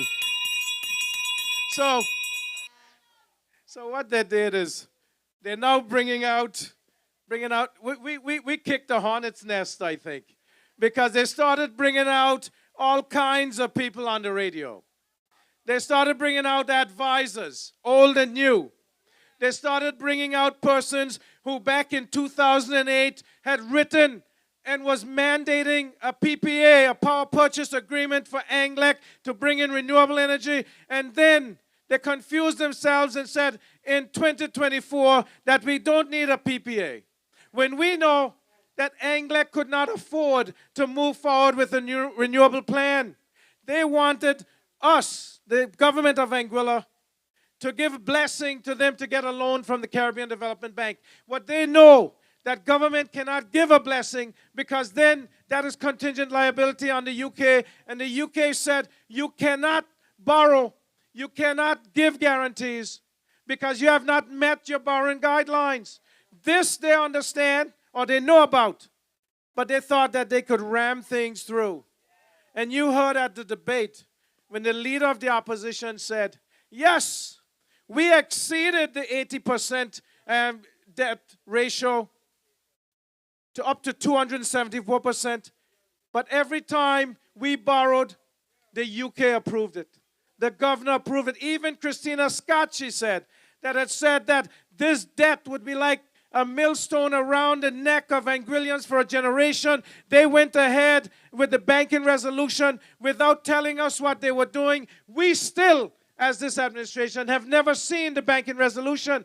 When they said we had to pay Social Security $214 million.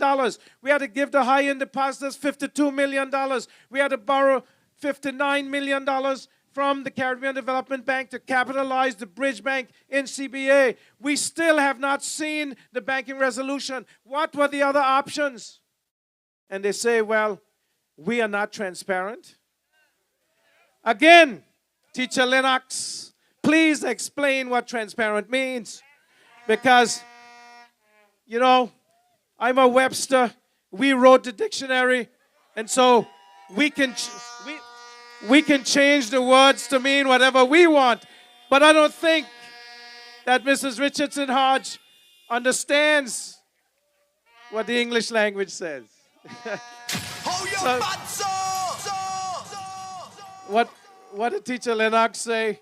If she spent half the time trying to become Premier of Anguilla in education, well, I don't have that accent, that we would have been further along in education and we would not have needed Minister Deanne Kintridge-Rogers to get education back on track, following the recommendations of FORCE and then following the recommendations of the Education Task Force.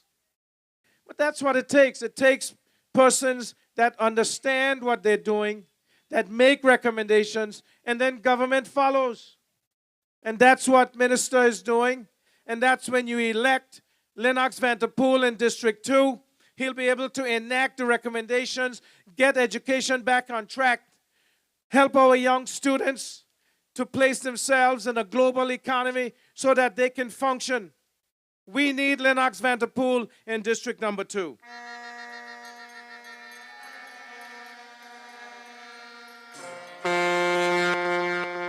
So as I was saying, they brought out everyone after the meeting in Ray Hill. They even brought out the ballast that we threw off the boat so that the boat can sail better. Sail on! Sail on! And this ship, Anguilla, is sailing on. It's on the right track. It's on the right track in expanding and developing healthcare. We are providing access. We are providing better quality. We are providing specialists to continue to improve the health in Anguilla. Education is improving and expanding. Farming and fishing, infrastructure projects.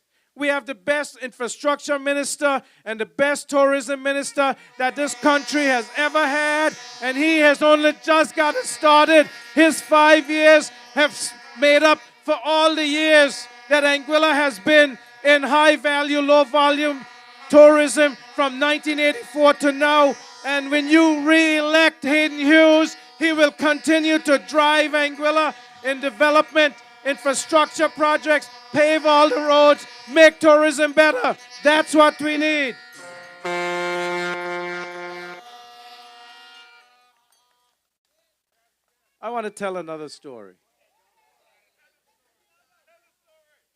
So it's like writing a symphony. You know, all the chords were not in place. Broken chords, someone said. And so the broken chord had to be thrown off the boat. And we are now patching up and writing. You know, there was a flat when it should have been a sharp. We now have the sharp where it needs to be. That's going to be Lennox Vanterpool. The maestro will be conducting the orchestra. And the music is so sweet that on the 25th and 26th of February, when Lennox Vanterpool is elected in District Number 2, we would have made it better for Anguilla. And when you have Courtney Morton in District Number 3, oh, what sweet music we'll be hearing. And you move down to District Number 7, and Jamie Hodge unseats the incumbent. Whoa. That will be better than Calypsonians United. And then we bring back Quincy Agams Marie. We bring back the giant Kenneth Hodge. We bring in Gleneva Hodge. And we bring Artland Vanterpool. Oh, that will be sweet music to any ear. That's why we say 1 to 7, all 11, landslide. The prophet said claim it. We are claiming it tonight. 5 votes, 5 votes on election day. Make sure that on the left-hand side, you vote for the district candidate. On the right-hand side, look for the 4 boats. Yes, you're going to see one near the top, 2 near the middle, and then don't forget Atlan near the bottom. There's another Vanderpool there. Make sure you skip the one beginning with J and get to the O. That is Atlan Vanderpool.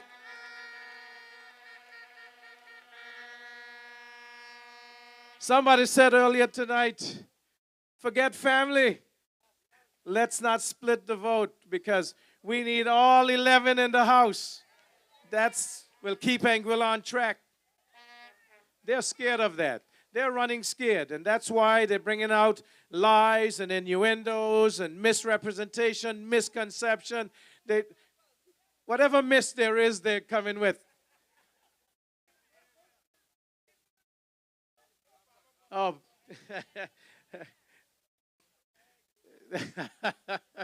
You guys are having your own campaign down there. I like it, though. I like it, though. You know, we were going through District 1 the past few days, you know, from house to house, talking to people.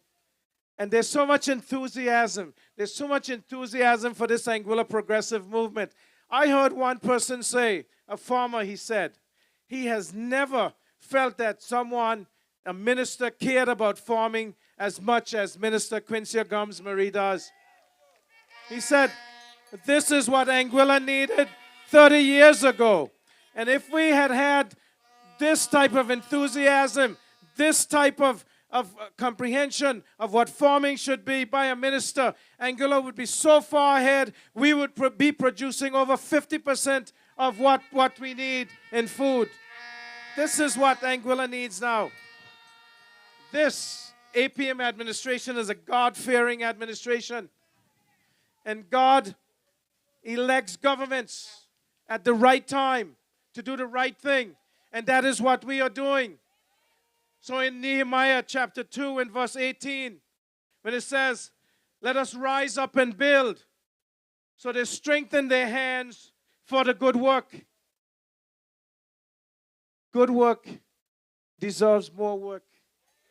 And that's what we are here for, to do more work for you, the people of Anguilla. There's never been a team assembled like this. This is an all-star team. This is a team that has been taken from the higher echelons that are here moving Anguilla forward. There's no other team out there right now that can stand in the shoes of the Anguilla Progressive Movement, and the confidence that we have that we can continue this good work, that we are doing the work for the well-being of the people of Anguilla with the best intentions and in the best interests of Anguilla. And this is not only known in Anguilla. In fact, I think that in the region, they're following Anguilla. They're looking to Anguilla for guidance. When has that been the case before?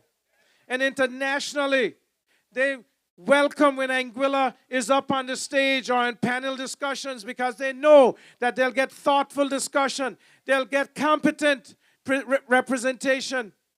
And that is why they request us to be there at these international fora. And they will continue to expect us to perform. I saw that there was a minister in the Cayman Islands who was endorsing our Minister for Tourism because they know that he stands up and he has a good idea of what is best for these islands in the Caribbean in terms of tourism and then in infrastructure. We have requests for our Minister for the Environment, Sustainability, and Innovation to present at COP 28 and 26, 27, 28, 29. They keep asking for Quincy Gums Marie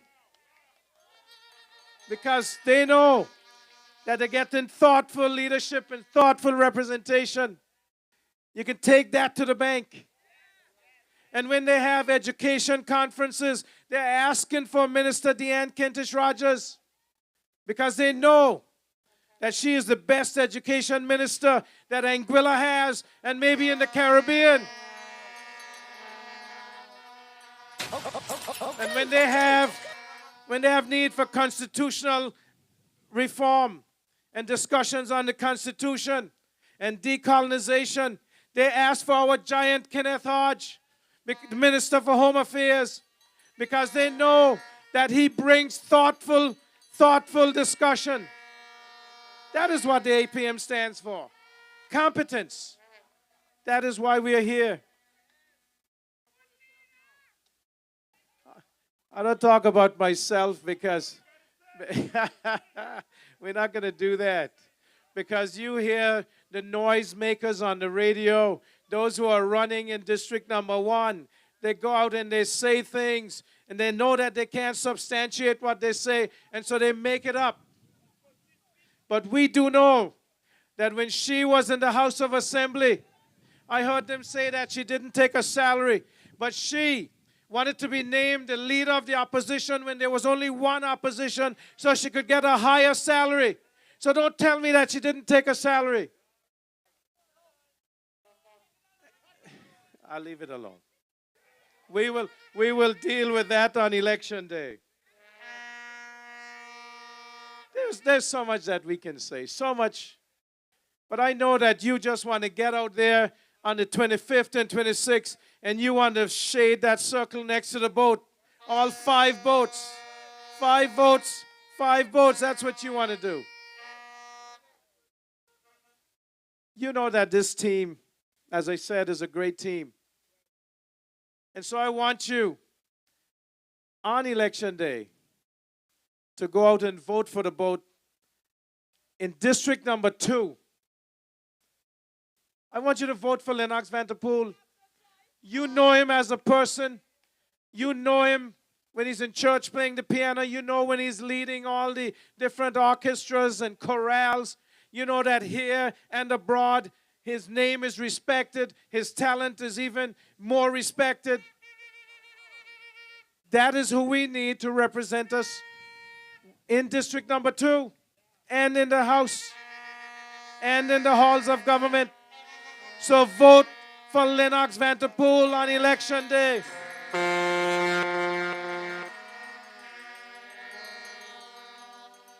And Courtney Morton, as I said the other night, he is the architect of many of the social programs that we have brought. He is the architect who has designed the Lansing Bowl Cultural Center, the Lanville Harrigan Players Pavilion, which we will replace. The money is there to replace this, and so we will get that done because we need to respect and to recognize those who represent us and have done well for Anguilla.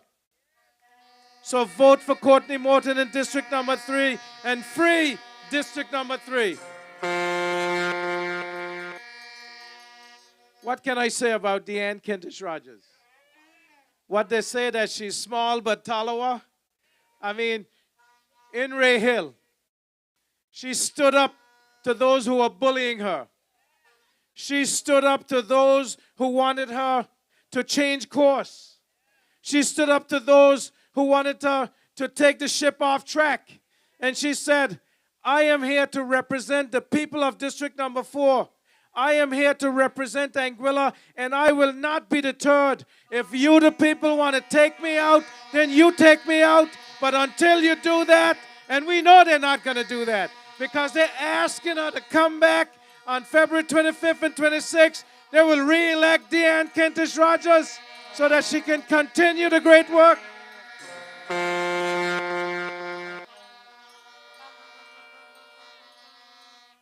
Merrick Richardson. Merrick is doing things for North Hill. He's doing things for District Number 5. He is going to make sure that District Number 5 stands up, stands out. That is Merrick Richardson. He works hard. He puts in the time. He's not hanging out on the block. Merrick has done. He is there for the people, and especially for the young people. And he'll continue to do that. Sports and culture, education, renewable energy. He's a jack of all trades. Whatever we ask him to do, he does it. And he does it well. So re-elect Merrick Richardson in District Number 5.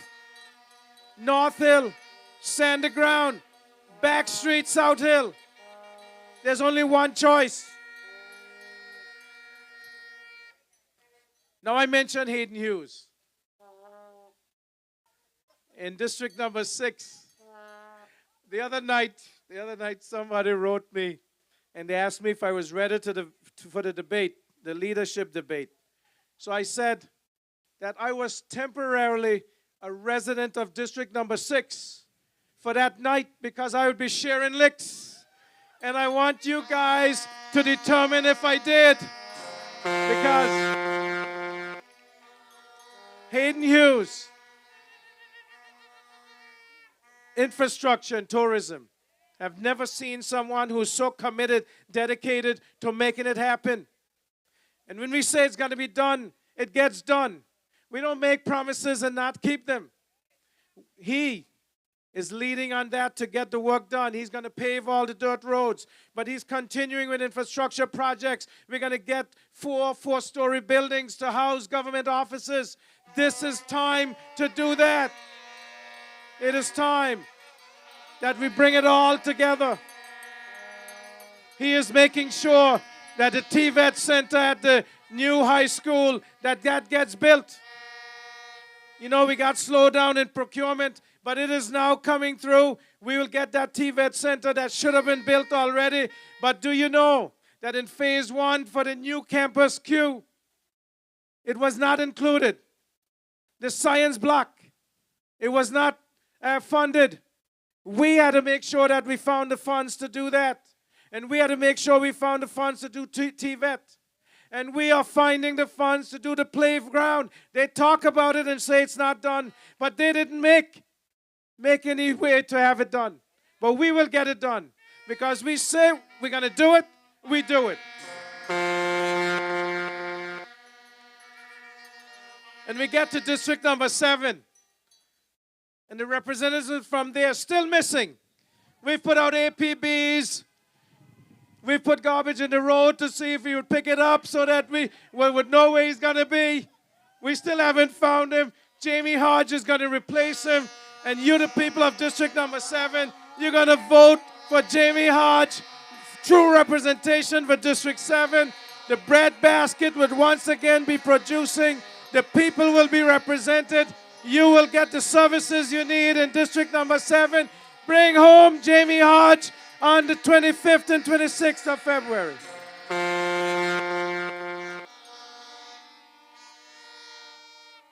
Now I know that you all are experts on the ballot. So you know on the left side, you have the district candidates. And I've told you 6 of the 7 that you need to vote for.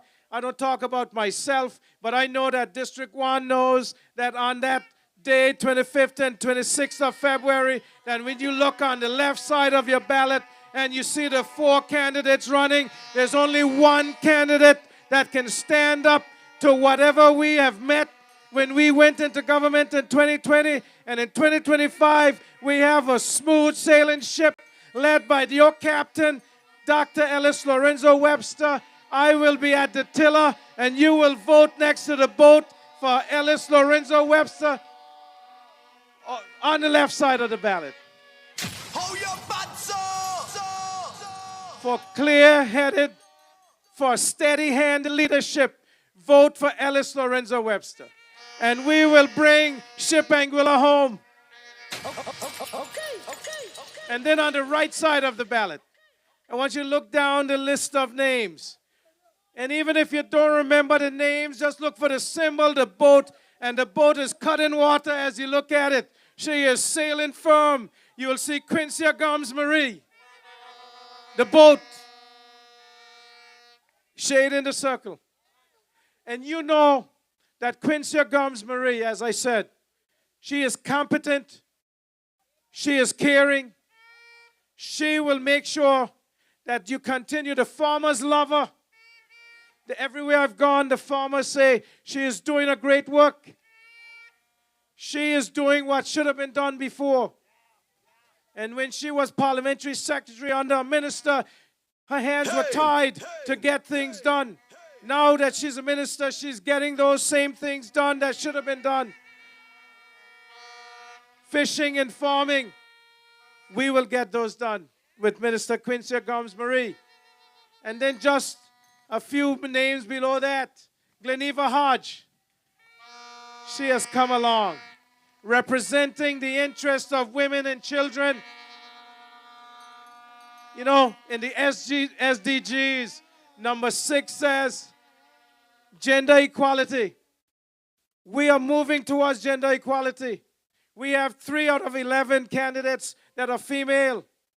Well, we're going to make sure that those women stand up, and they'll have the budgets they need to get the things done that need to be done in Anguilla. So vote for Gleneva Hodge on election day. And then right below Gleneva, you have our giant, Kenneth Hodge. For minimum wage, you have to start somewhere. And you know, if we had come in and said that we wanted to start with a minimum wage higher than $6 an hour, you'd have had all the businesses would have come out and said that we started too high, that they could not meet payroll. Some of them did already. So you start there. It is the highest minimum wage in the Caribbean, $16.20 EC an hour. St. Kitts, they were at $10.50. Now they're going up after July to $12.75 an hour. Not even close to the $16.20.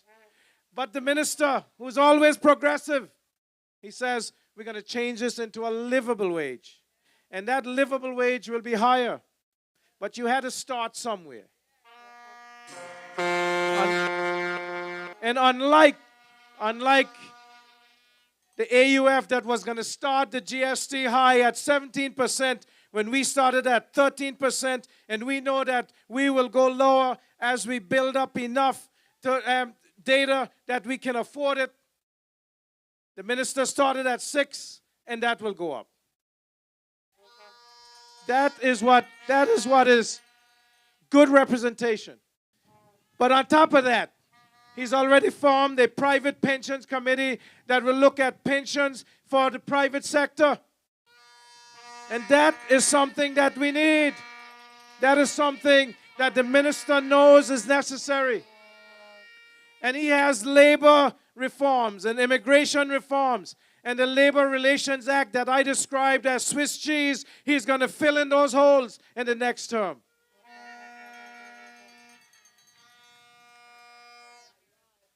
And then, don't forget, go down to the bottom of the ballot, and you'll see another boat right there cutting water as she sails through the channel.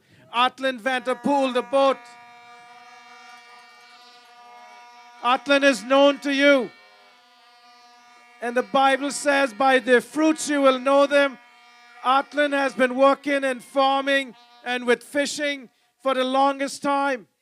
And he will continue to ensure that we have food security. He will continue to make sure that as we move ahead, we can meet the targets of 25% by 2025 or by 2026, since we are now in 2025, to meet the CARICOM standard, the OECS standards. Atlan Vanterpool is good for us.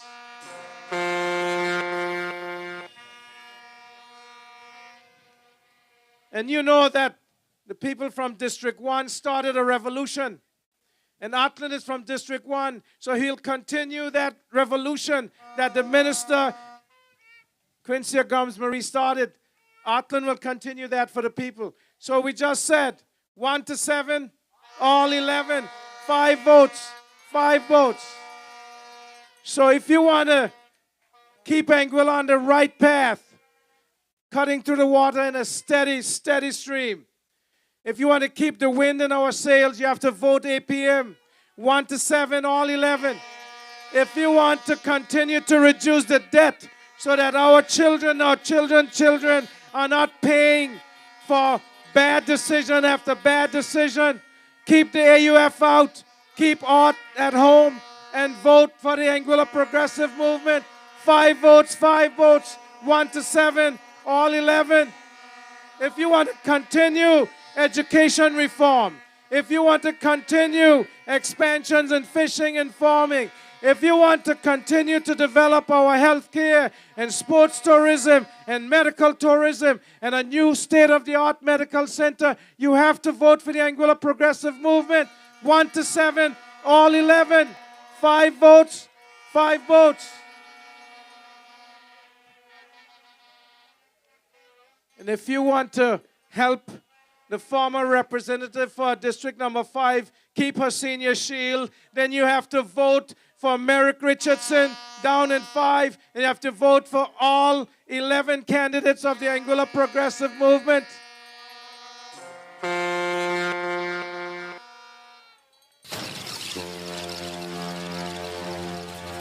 And if you want your children to continue to have Junior Shield, and then we go to National Health Insurance that'll cover everyone, then you have to vote for us. Because on election day, if you make a mistake, elections have consequences. And we know what they do. Every time they've come in and they met money in the treasury, it is gone. Poof. Casper gets to it.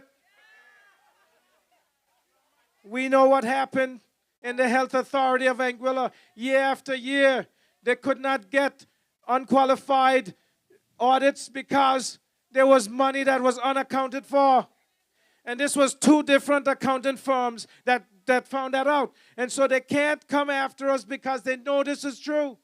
So we are saying, vote right. Vote for the Anguilla Progressive Movement. Vote for the vote. 5 votes. 5 votes on election day. Come out in your numbers. Bring all your neighbors, your family, your friends. Call them up. Give them a ride. Tell them. If it's a person who is older, go and get them. If it's someone that don't know how to mark the ballot, show them. Because on the 26th, the night of 26th, we want to hear from District number 1 to District number 7, and then the 4 at-large, single island-wide district candidates that have won the election coming out on top. 5 votes, 5 votes, 1 to 7, all 11. Say yes to progress. Say yes to the Anguilla Progressive Movement. Say yes to the future of Anguilla. Say yes for your children, your children's children. You have to do it for Anguilla. And if you don't, then your children, they will blame you for it. All 11. 1 to 7, all 11. 5 votes, 5 votes. Yes to progress. Good night, District number 2. Good night, Anguilla. God bless you. See you tomorrow in the motorcade. Thank you.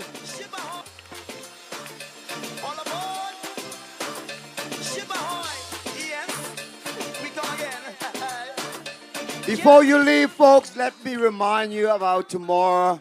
Tomorrow we meet at the Lansing Bowl Cultural Center, 11:30, right? 11:30, 11 o'clock. We want to be on time because everything we do, the other parties seem to do. They're going to be meeting at the Lansing Bowl Cultural Center. They say 1 o'clock. We don't want to have anything to do with them. We're going to be sailing west. That's going to be our first move. We're going west. And then we're going to just follow the motorcade. We're going to end up in Island Harbor. And we're going to have a big show. Make sure you grab some food and some drinks. Put it in the car. The finale is going to be in Island Harbor whenever we reach up there. So God bless you all. Have a great night. Remember to go to church tomorrow. And pray for our team. Let's bring this home, Anguilla. District 2, what a night.